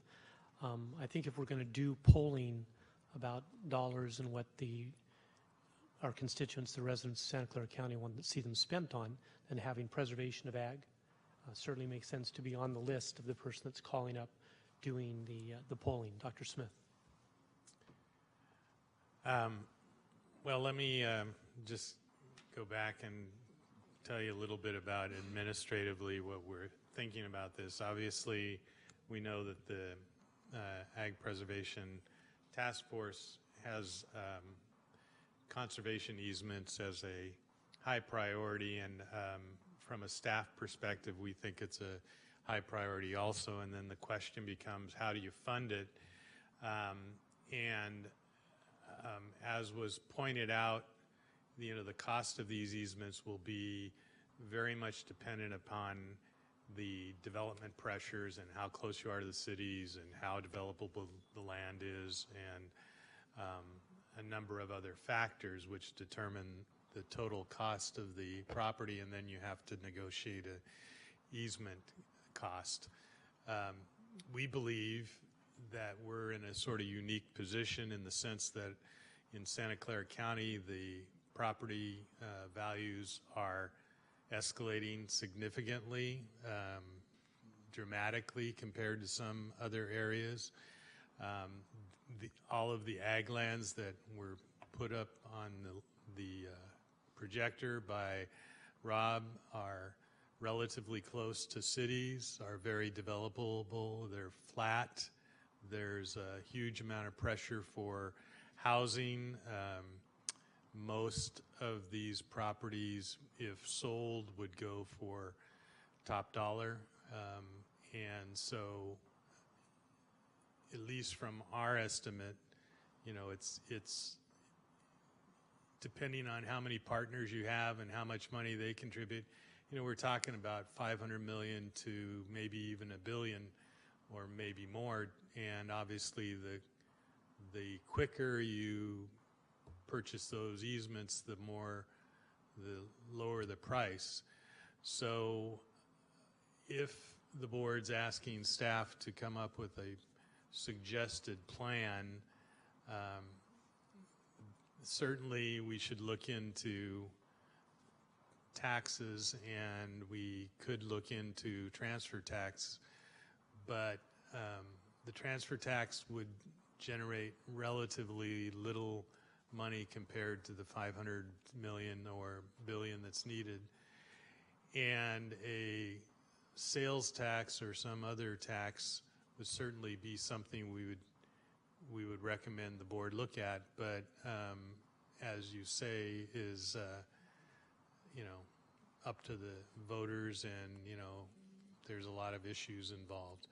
So if you wanted to make a recommendation to the board that administration could carry forward to the board, that would at least demonstrate the board's commitment to try to make sure that ag conservation easements are funded, we suggest that you as a committee ask me to bring a resolution to the board on the 19th, elucidating a process that's very similar to what we used to do for capital improvement projects, and that is that we use fund balance, which is leftover, unspent, allocated monies from departments, and we set aside a number, and if there's a fund balance, and if there are not other funding priorities that take precedence, that the board would, by resolution, indicate its intention to spend that money on agricultural conservation easements. So if I may, what you were saying was bringing forth a resolution on June 19th, a couple of weeks, to the board to use fund balance dollars, if available, Right. to support the ag easement plan, kind of some initial funding, if you will, to the plan. Right, and being the county executive and very worried about the budget, the if that you state is with me crossing my fingers that the board will look at the options for additional revenue such as sales tax or other issues, but those will have to come, those decisions will have to come by the board, be made by the board later on in the process, maybe this month, maybe next month, maybe in future months. But, you know, right now, the budget is rational. What happens in Sacramento, what happens in Washington, what happens with the economy could rapidly make it irrational. So if we want to have a stable fund balance, we should also be looking at some additional future funding. But a good start would be to say, you know, we're committed, we want to do this, we want to see something happen next fiscal year. Thank you. I think the way to do that, as you said, if available from the fund balance, is a good way to go. I, for one, am not a big fan of increasing taxes. I know that's something the board will look at. The polling will give us some results, and we'll go from there. But as far as an initial way to perhaps get some dollars into the pot towards the purchases of ag easements, that would be something that we could do moving forward. Supervisor Cortese? No, great. I'm glad to hear the further explanation from the county executive beyond just the paragraph we have in the packet here. And my reference to the sales tax, just for those, I apologize if I didn't at least spend a minute explaining the background of that to those who aren't that familiar with county revenue measures day in and day out. But we have a current sales tax measure that will be sunsetting in a couple of years. And so the question that I was referring to and the item I was referring to that's on our agenda is an item that relates to whether or not we go out to renew that sunsetting sales tax. And I think that was referred to, again, alluded to you at the tail end of your comments, Jeff, that it's one thing to do a fund balance set aside, and as I sit here today, I'm all for that as well, so we can make this real, as some people said. But then, you know, if you have issues like non-renewal of a sales tax that's bringing in $54 million a year, that complicates your ability to prioritize that $20 million. So my main goal tonight was to make sure that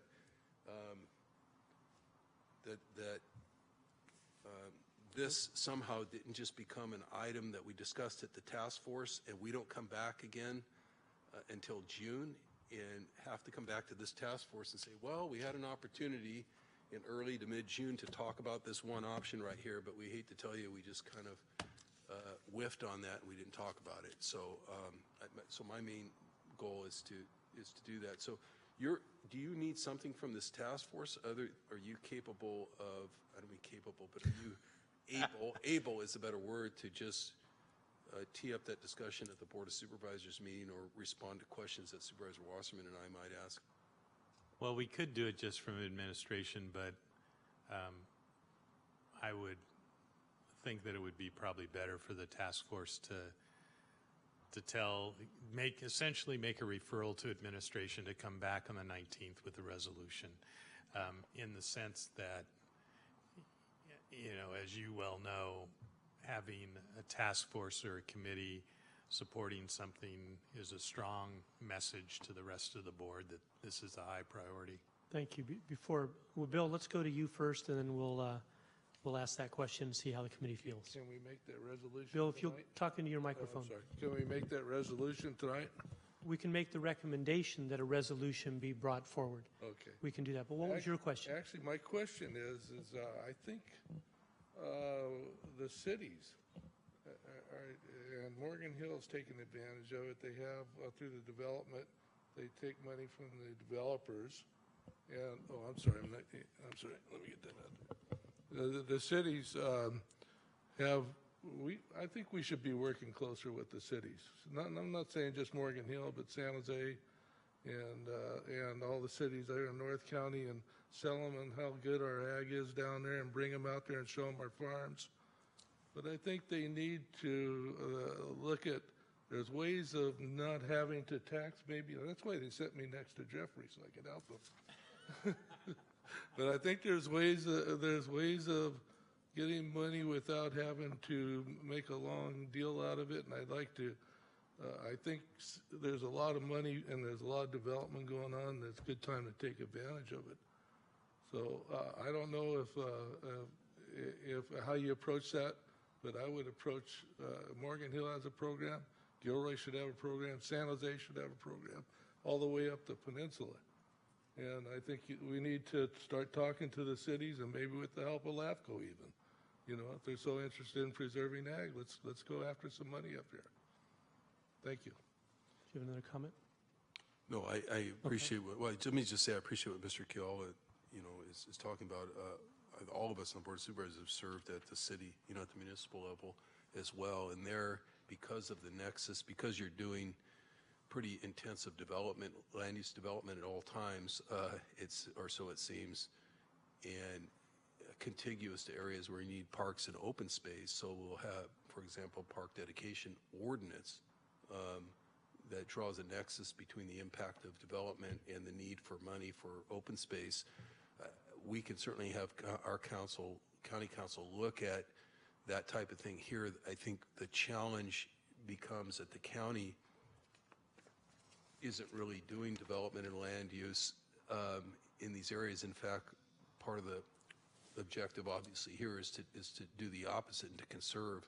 So you don't, the further you get away from the ag land to try to draw the nexus to the impact fee on the developer, the more tenuous it gets legally. At least that's always been the way the problem's been explained to me. But I think we should take Mr. Keala's inquiry as a request for information that we can pass along through County Council, sitting down here at the end of the dais, and just get some information back from people who are more qualified than me to answer that question. And Elizabeth is typing away there, and I saw Rob shaking his head. So Rob, you've got that suggestion. You've got bringing forth a resolution to the board to use available fund balance dollars, if it's the will of the board, prioritizing those dollars towards ag easement.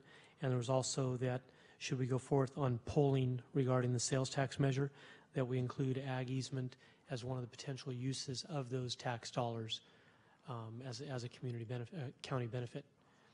And I'd like just to honor the county executive's suggestion that would feel a lot better to the Board of Supervisors coming as a formal from referral the committee. From the committee. That Okay. I would move that, what you just said, as put a motion out to move that Okay. recommendation or referral, as you will, to the Board of Supervisors for their consideration as a next step.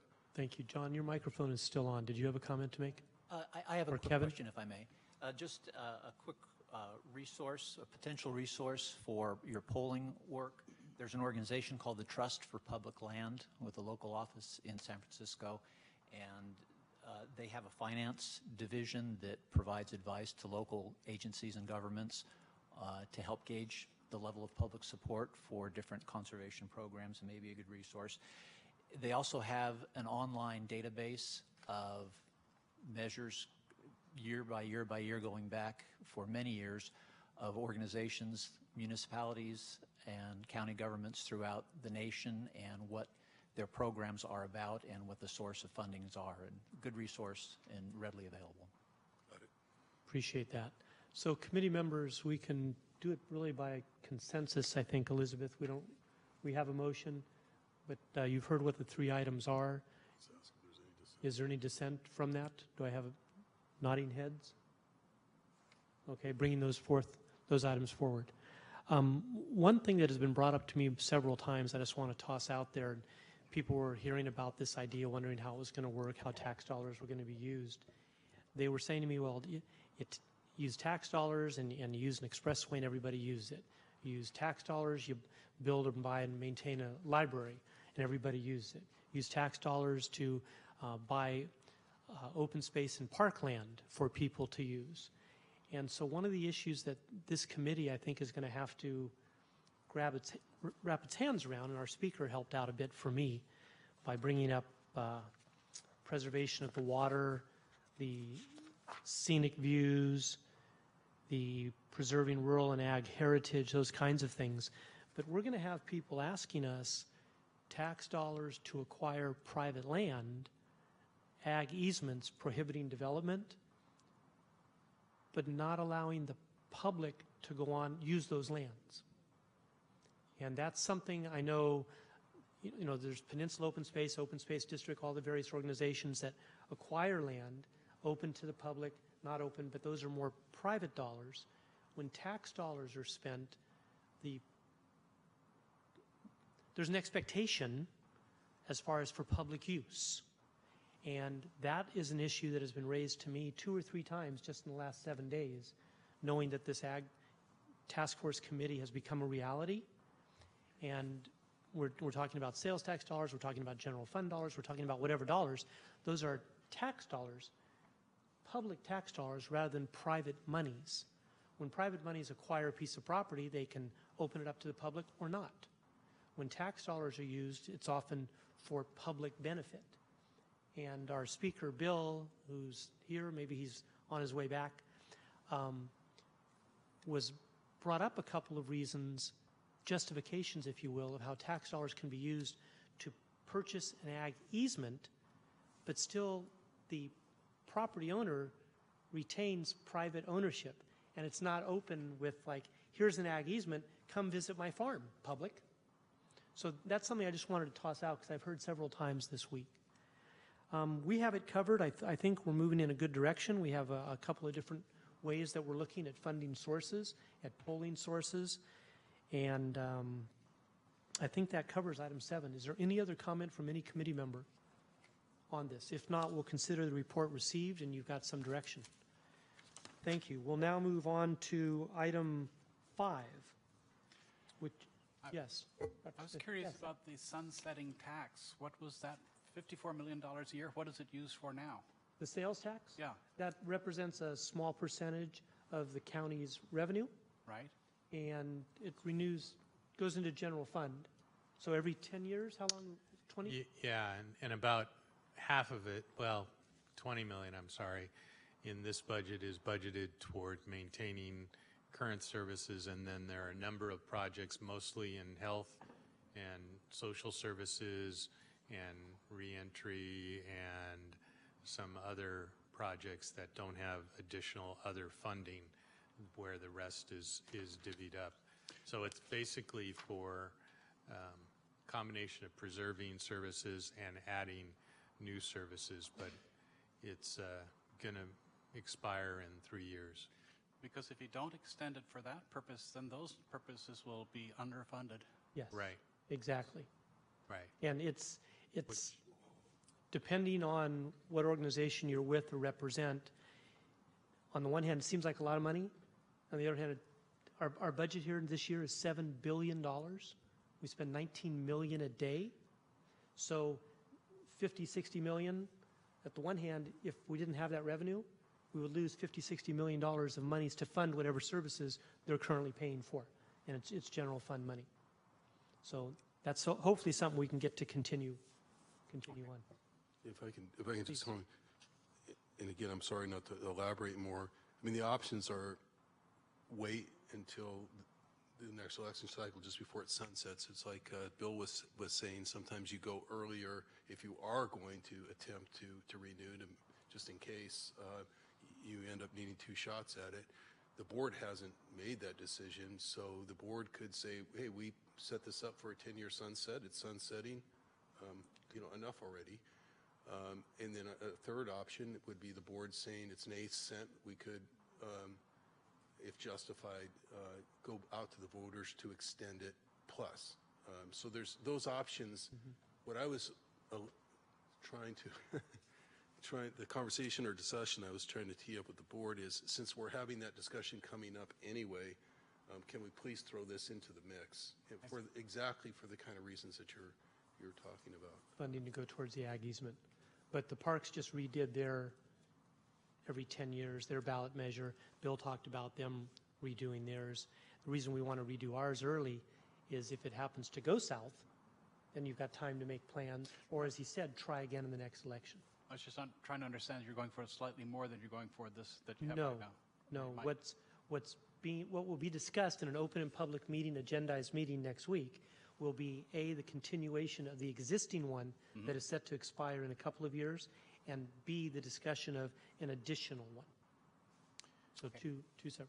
Dr. Smith. I forgot a question that came to my mind when we were hearing from Mr. Keene, and I'll ask you, since the two of you are the experts in this, particularly Dave. I've always wondered about the San Antonio Valley development pressures. You know, it's not in a zoning issue, and so in that sense, right now we're using, you know, the stick in order to prevent it.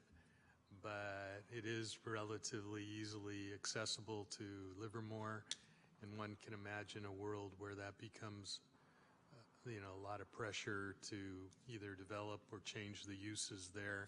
And I understand mostly it's used for ranching right now, but as they expressed in Sonoma, they're using this type of mechanism to try to preserve ranching. Is that ever going to be an issue for us, or is that something we just closed the door on already? There's a lot of barriers. You know, I mean, I think the emphasis for many of us, you know, in terms of open space and hillside preservation has been on the surrounding hillsides of the valley, because they're so accessible to the valley. Relatively speaking, there's water sources and so forth, and, you know, particularly if you're worried about residential use. The San Antonio Valley essentially has no water, and the ingress and egress is just brutal. So it's very inaccessible, essentially, for any kind of intensive development. Not to say, and I'm not sure how San Jose's, maybe Laurel knows that, if at least on this side of the valley, not the other side of San Antonio, but this side, on our county side, I assume that Measure K and the urban growth boundary, which starts right here at the 15% slope line, you know, eliminates any possibility of San Jose going in that direction. And of course, we've essentially ceded those kind of subdivision rights to San Jose when it comes to county development in the San Jose urban growth area. So it's in pretty good shape in terms of being protected. There's things I've seen built on the hillsides, though, even despite all this, that I never thought I'd see. So I would say we all need to keep an eye on that. It was just, 2 to 4 years ago, where Representative Pombo recommended essentially widening Highway 130 all the way over through the San Antonio to the other side, and you know, creating a commute corridor like the Altamont. And he didn't get very far with that. There obviously hasn't been a transportation reauthorization for a number of years anyway, but who knows, right? As soon as you see some kind of major infrastructure project proposed to go in that direction, then I think we need to come back and talk about whether or not this kind of work needs to be extended there. That's my 2 cents. You know, my 2 cents is the population's not going to stop growing, and it's going to expand out.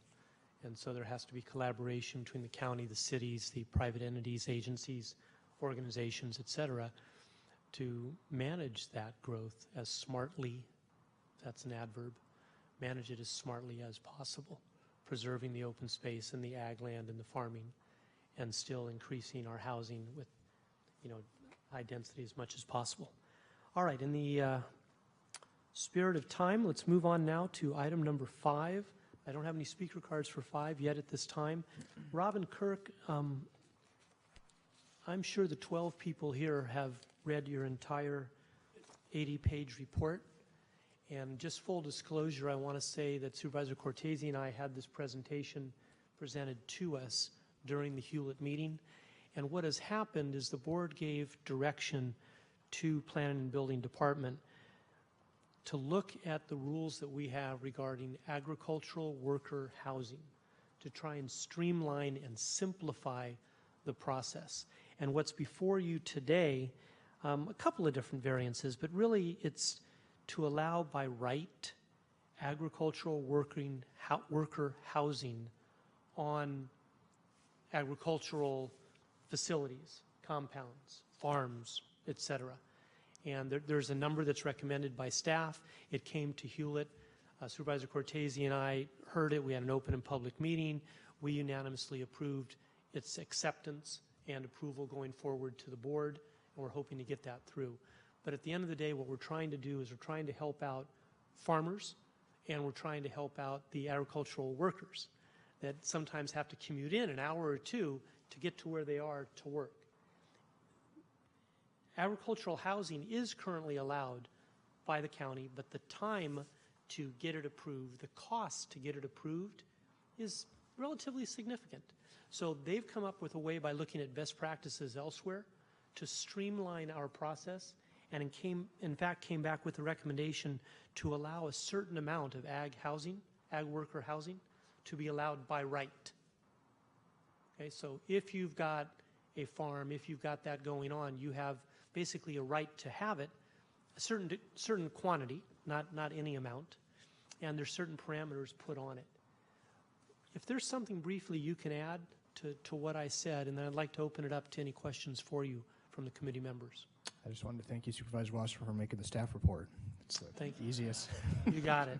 I thought the only pivot to that, there might be some discussion when you deregulate certain development, there's question on does it turn into something else or is it a code enforcement issue. So if it helps the task force, we did recommend with the deregulation, they still go through a permit process. They obtain their building permits. They have to get septic clearance and fire marshal clearance. But one thing to ensure it doesn't maintain as ag worker housing, we have a couple recommendations we're going to look into to put into the ordinance. This would be an annual verification form, a deed restriction. Some other considerations might be to make sure they are mobile in some way. If ag does move off the property, to make sure that the units could be moved away. A minimum lot size could be considered. And some other things like requiring them to be clustered together or to make sure there's a history of agriculture on the property. So if it pleasures the task force, just some other ideas, or if there's other ideas, just both deregulating, helping ag worker come around, seeing the acute numbers of need, but at the same time ensuring that it is maintained as ag worker housing. Thank you. And much like the Williamson Act, there's a break for doing something, but they're expected then to use it for agriculture, and there's annual audits or proof of agricultural sales. So in the same respect where planning is recommending that the board approve this streamlined, expedited, allowed by right process, you've got to hold up your end too. The owners of the farms have to hold up they can't say, okay, we'll do that, go through the expedited process, then turn around and advertise it on the internet as available housing and have people coming from wherever. It's got to be for ag workers is what it's all about. So on that site, yes, we were both in favor of it being on that site, because if you allow ag worker housing over there, then that particular community, streamlined and allowed by right, it's that particular community that's affected. We were both in favor of the fact that if you've got a farm over here, Keala Farms, if you have a farm over here and you allow for ag housing on that farm, okay, that should be allowed by right. And with that, I will stop. Larry. So yeah, I'm trying to absorb all the answers that I just heard now, because I think you've answered some of them.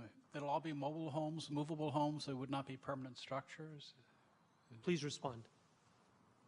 That was a consideration. And just to the task force knows, we don't have an ordinance going to the board yet. We were going to go off, draft the ordinance, consider some of these measures, put it in the ordinance, conduct outreach, and then bring it back to the Planning Commission board. So just want to set that the next step is ordinance adoption. But we just know that is a tool that's been used elsewhere. If there is abuse, if agriculture does go away, stick-built housing and abating that is much, much harder than if they are mobile. Again, not 100% wedded to having that being a requirement, but it was a consideration of something that could be required. Because I guess my concern is that if you allow too much housing on these properties, the value will go up, and you've just gotten suburban sprawl out in the agricultural areas. I mean, workers, couldn't they live in the cities? Gilroy is not that far away from most of the farms. I mean, this is not the 1800s, 1900s where you have to live there. I mean, people in Gilroy go all the way up to Palo Alto, so it seems like you could have housing in the cities where you have the infrastructure, you have the sewer lines, transportation. Sure, let me take a stab at that one, if I may. I will say, and I'll be happy to be corrected by anyone in the ag business, but your ag workers would not be able to afford an apartment, for the most part, in the cities. And between the commuting out from less expensive places to live, that last loss of time, what we're talking about in here is 12 units, 36 beds, I believe, if I read this correctly. 6 units and 18 beds. I'm sorry, the state max was 6 and 18. Excuse me, the state max was 12 and 36. Your recommendation was 6 and 18. And the reason we brought this forward to this task force was because the purpose of this task force is the preservation of agriculture. And we thought by streamlining and allowing by right housing on site, that would help preserve agriculture. Please, I didn't want to cut you off. And I had one other question also. Are there assurances that that these buildings wouldn't be used for other purposes, like Yes. Airbnb or rented out? Yes, for, that is in the, yes. The requirement is that they have to be for farm workers working on On the site. farm. So they're essentially parcelized right into that ag operation. So the farmer has 50 acres of row crops, can't recruit farm workers because they can't afford to live in the area. They can get a similar job in Los Banos or the Central Valley.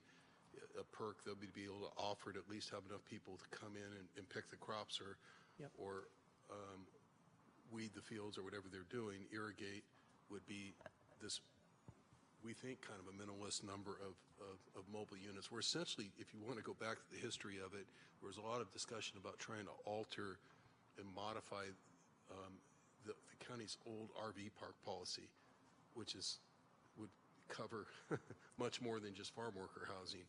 And in trying to split, do some hair splitting on, okay, when is something an RV park and when is it for farm worker housing, staff, eventually came to us and said, we think we ought to just handle the farm worker housing separate so that we're not creating, I think, something that you're kind of describing, RV parks that just sprawl up into the foothills or something like that, that are in the business of housing farm workers, not by farmers, but for people who are farmers. So, hey, I'm why just don't you looking send for your workers unintended over consequences.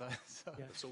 So this just carved out this one very almost provincial piece of this to at least essentially exempt these farmers from what would otherwise be an RV park ordinance that would cause them all kinds of trouble. They'd be accused of opening an RV park on their property if you didn't have this ordinance to provide this kind of temporary or seasonal housing. And that's one last question I have about seasonal housing. If it's used part of the year, what happens during the rest of the year? Would it then could it be rented out then? I mean, I don't know whether I want it to be rented out or not be rented out, but I'm just kind of curious what the implications. I mean, if it's used during the summer, Sure, what happens Rob, during you the can winter? Or vice certainly versa? answer that one. I think what we've heard from a lot of farmers, it's flexibly used. There's a very, very acute need for both types. There's what I've heard is a preference more for family units, and sometimes during the peaks, extra people are brought into those units, of course, in accordance with the building code. There's options. I mean, it's a different model. We have the Ochoa Center, which is a seasonal ag worker housing facility down by Gilroy. In the off-season, during the winter, it's actually used as an emergency shelter. I don't see our farmers doing that, but just in terms of dual use. But, the sense I've gotten from our farmers that these units are often flexibly used for farm workers, both year-round and seasonally. Thank you. Julie, then Aaron. I think I just want to defer because I believe he wanted to address Larry's question. Did you want to? Aaron, then Julie. I'll let him go first. I guess agriculture is pretty varied in terms of what is needed housing-wise. whether you're using the H-2A visa program or whether you're doing a nursery like we do for the last, almost 50 years. We've had employees that have lived on our farms for, 36 years, 37 years, and they've raised their kids there. We don't really have an issue in the ag community where we're doing Airbnbs. That doesn't quite work too well. If you segment the industry, you've got either crops that are coming off seasonally, so like cherries right now, or you've got nursery crops that have work all year long, or you're doing rotational crops such as garlic or onions or corn or those types of things. So the labor issue in terms of what it takes to do that at this present point, because we don't have the mechanical means to go ahead and do these things without labor, it's pretty intense. So I don't see that there is a vacancy that would come up in terms of available for Airbnb issues for people wanting to come out from the city to stay on a farm. I don't see that as part of the constraints in that. And that'll be prohibited anyway. It's going to be ag worker housing allowed by right on site. Most of the housing that's out there that's agriculture related and all that type of stuff is older homes, older dwellings like us, as Don Christopher's old grandfather's home and things of that nature that is being inhabited by farm worker housing, or they've been there for quite some time. So there's also mobile homes that are out there. I don't know if there's too many RVs that are working that direction. I know Marshall Colorado Park has some, but pretty much there is a demand for more housing because those of us in agriculture, such as the Kealas and ourselves and the LOs and all these people, the one thing that we can do is offer housing at a reduced rate, which actually brings people for a long period of time, such as our employees for 36 years. So it's not something that you can really want to sacrifice out there. There's no value to it except for what is being done agriculturally. So I don't see that as being an issue in the future. Thank you. Julie. Pleased with the chair. I just wanted to say up front, I've got a number of questions. I'll try to go through them really quickly. I know you want to get to the Warriors game, so I'm just going to apologize. No, I knew everybody's prepared. I want to get to it too. Trust me, I was scared they wouldn't make it this far. All right, so first of all, I did listen to the Hewlett discussion, so I really appreciate the comments that were made by both supervisors. I really did appreciate Supervisor Cortese, your discussion around standards for housing units. I think that's something we really need to keep an eye on. The next piece I wanted to talk about was it's mentioned here in the report since 2007 that the number of applications was rather low. And Supervisor Wasserman, you did mention that you suspected that there would be a significant increase in applications. Since we do have some farmers here, my question around that is, since the special use permit was not necessarily an incredibly onerous cost, still a significant cost in terms of margins for farming, I wanted to know, do we have any sense that this is going to be a large increase depending on what, considering what came in the past? Because, I mean, we were talking about a need for over 1,400 additional units, yet we haven't seen that happening up until this time despite the labor needs. If we remove the special permit cost, how much does that make the rest still feasible? Hard to answer that question. It'll depend on the farmers. We know there's interest, and I know when I talk to farmers about the permitting process, knowing if it goes through a special use permit and the cost and time usually turns the conversation off. And if it comes to getting a building permit, which I think anyone is familiar with, there's a lot more interest. I mean, just for comparison purposes, we went through a streamlined provision with our wineries a couple years back and allowed a lot of activities principally by right. We did see an uptick. That was the intent, to allow more activities. It plateaued at a certain point and went back down. I'd say if you asked me, we're going to see some uptick. I wouldn't expect numbers to go through the roof. Those who really wanted to do it will wait for this opportunity and do it. But that's just based on experience and what we've heard so far. Okay, that feeds into my next question, which is enforcement. If we're, depending on what that uptick is, what do you foresee in terms around enforcement? Because we talked about what is mentioned is the annual verification. That would be just a form that would be filled out. But what about the monitoring, the tracking, actually going out and doing on-site visits? Has there been conversations around that and what that will cost to the county? How much is that feasible, being able to have that staff doing that work?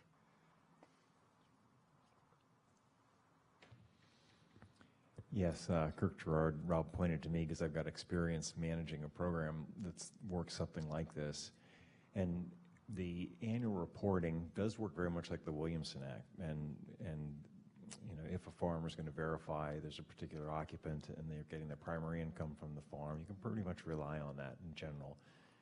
What happens is if there isn't an occupant and you're asking somebody to vacate a unit, you're talking about somebody's home, and that can result in a really hard regulatory enforcement situation, which is why the idea of having homes that can be removed from the property is the ultimate option. It doesn't add asset value to the property, and if there really is not a legitimate tenant, then you can remove the unit from the property.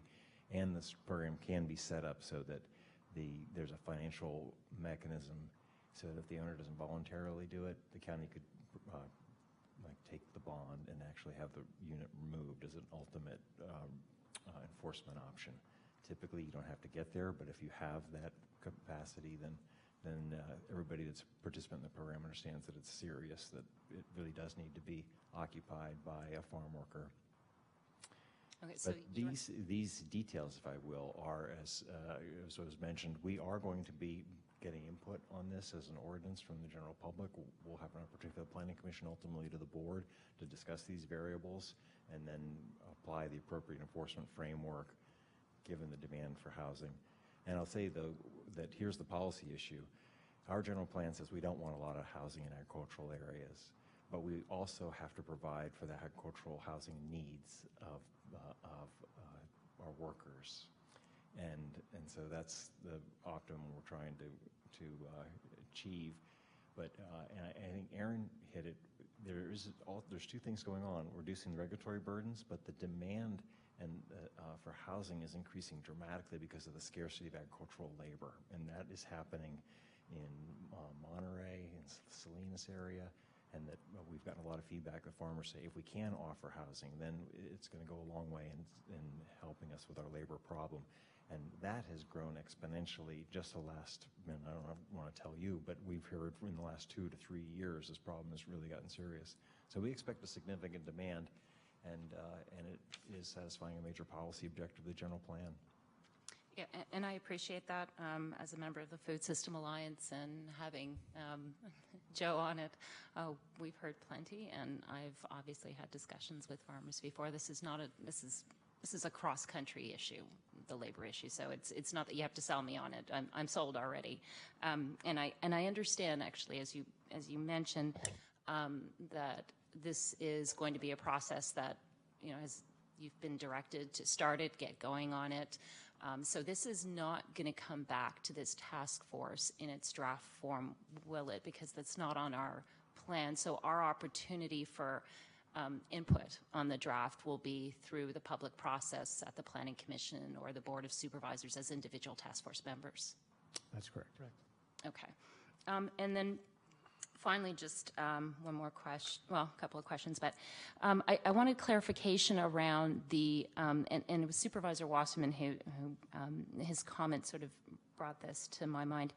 It seemed that, so that we have the 6 units, which, thank you, Rob, you clarified that by phone, versus the sort of dorm style of the 18 beds. But it seems that these individual units, they can be family units. It can be up to 5 people in these units, correct? That's correct, in compliance with the building code. Okay, yeah. All right. But that doesn't have a hard cap on it, that the definition of family does not fix the number of family members. So we could have quite a few people in one of these units. As long as they're related under the state terms of related for families. It gets quite complicated, but no, there is not a hard numerical cap for a family.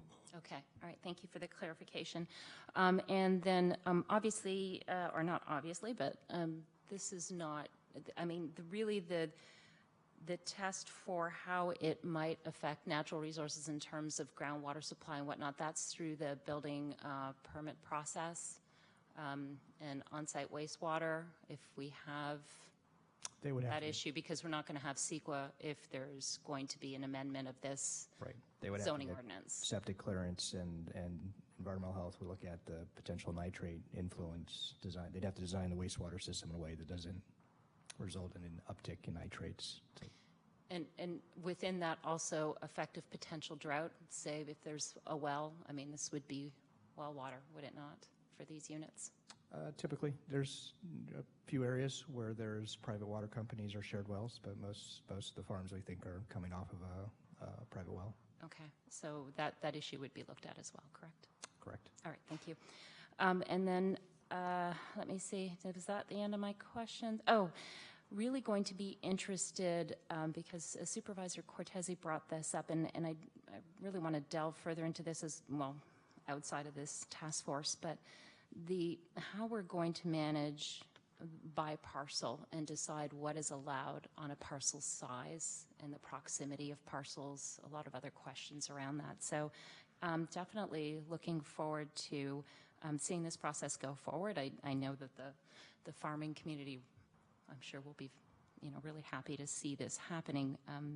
But yeah, interested to find out how it moves forward. So I'm assuming we'll be seeing something within the next Our 4 or estimate 5 months? is 4 to 6 months. Okay, all right, thank you. We said it would be streamlined. We didn't say it was going to be easy. All right, Laurel. Thank you so much, and thank you to the staff and for the Hewlett Committee for your thoughtful comments. I appreciate that staff is looking at a limited number, not going all the way up to the state maximum, so I do appreciate that.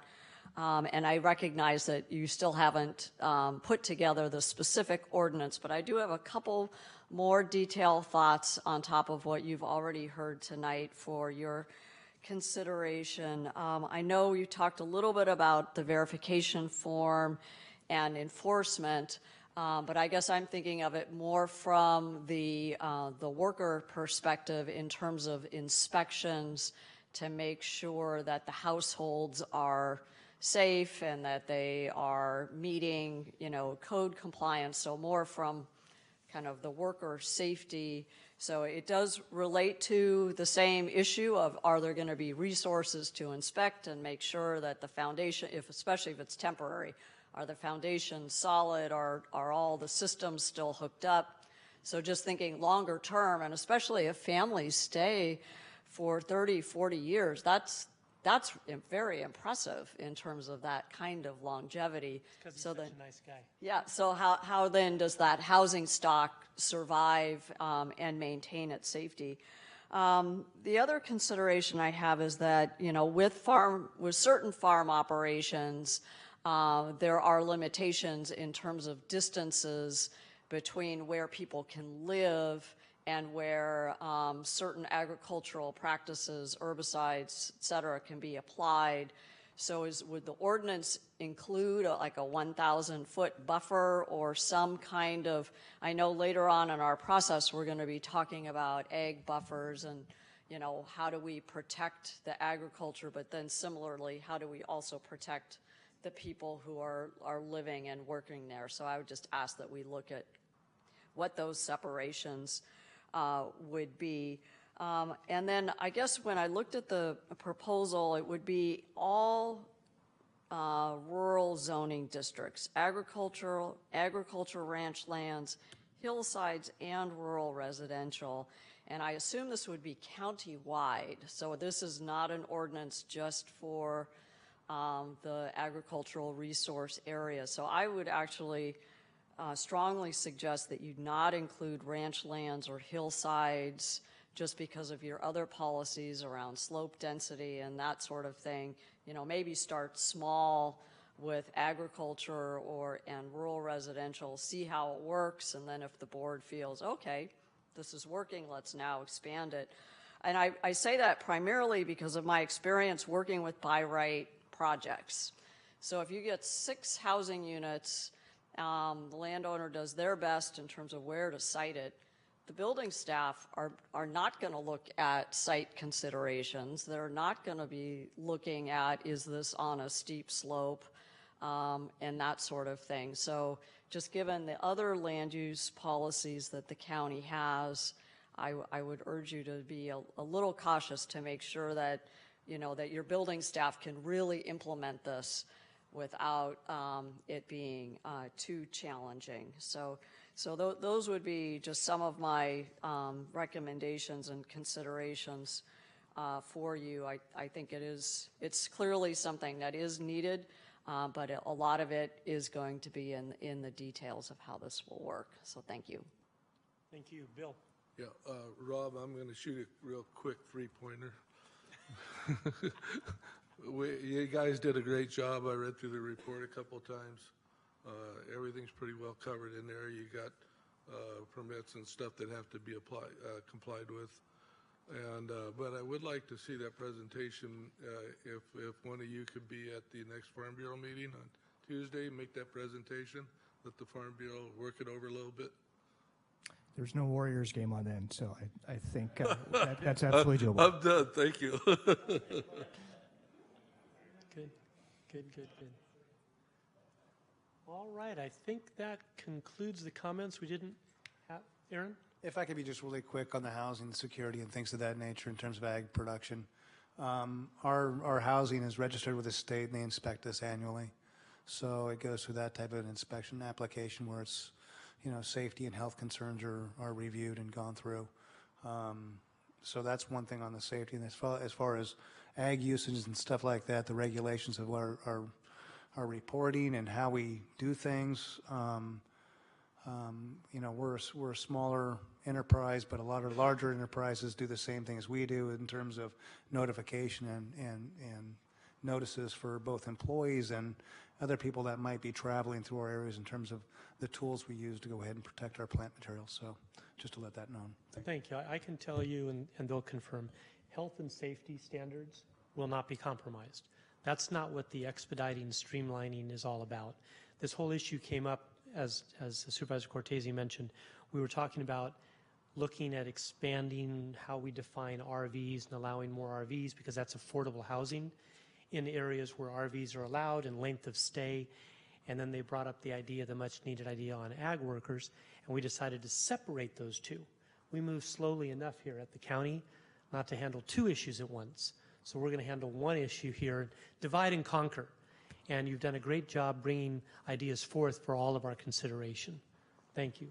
Any other comments? Supervisor Cortese? I appreciate all the comments, and I hope we've taken good notes. I know the meeting's recorded, so and I think some of the same things we've talked about the HEAL committee, and certainly come up with the Board of Supervisors. And for those of you that can pass along your own notes to us and to staff between now and when do you expect the ordinance to come to the board? I know you're trying to move as fast as we can, 4 to 6 months. Okay. Planning first, right? Planning Commission and then the board. Yes. Okay, so there's plenty of time for people to get notes into us, but I appreciate all the comments, especially those about making sure that this doesn't literally become the slippery slope and range into areas that it shouldn't range into. But thank you all for the feedback, particularly for those of us that are ultimately going to have to vote on the ordinance. Thank you. And unless there's any further comment, I don't see any. This meeting is adjourned to Thursday, June 28th at 5:30, the same chambers. Thank you all very much.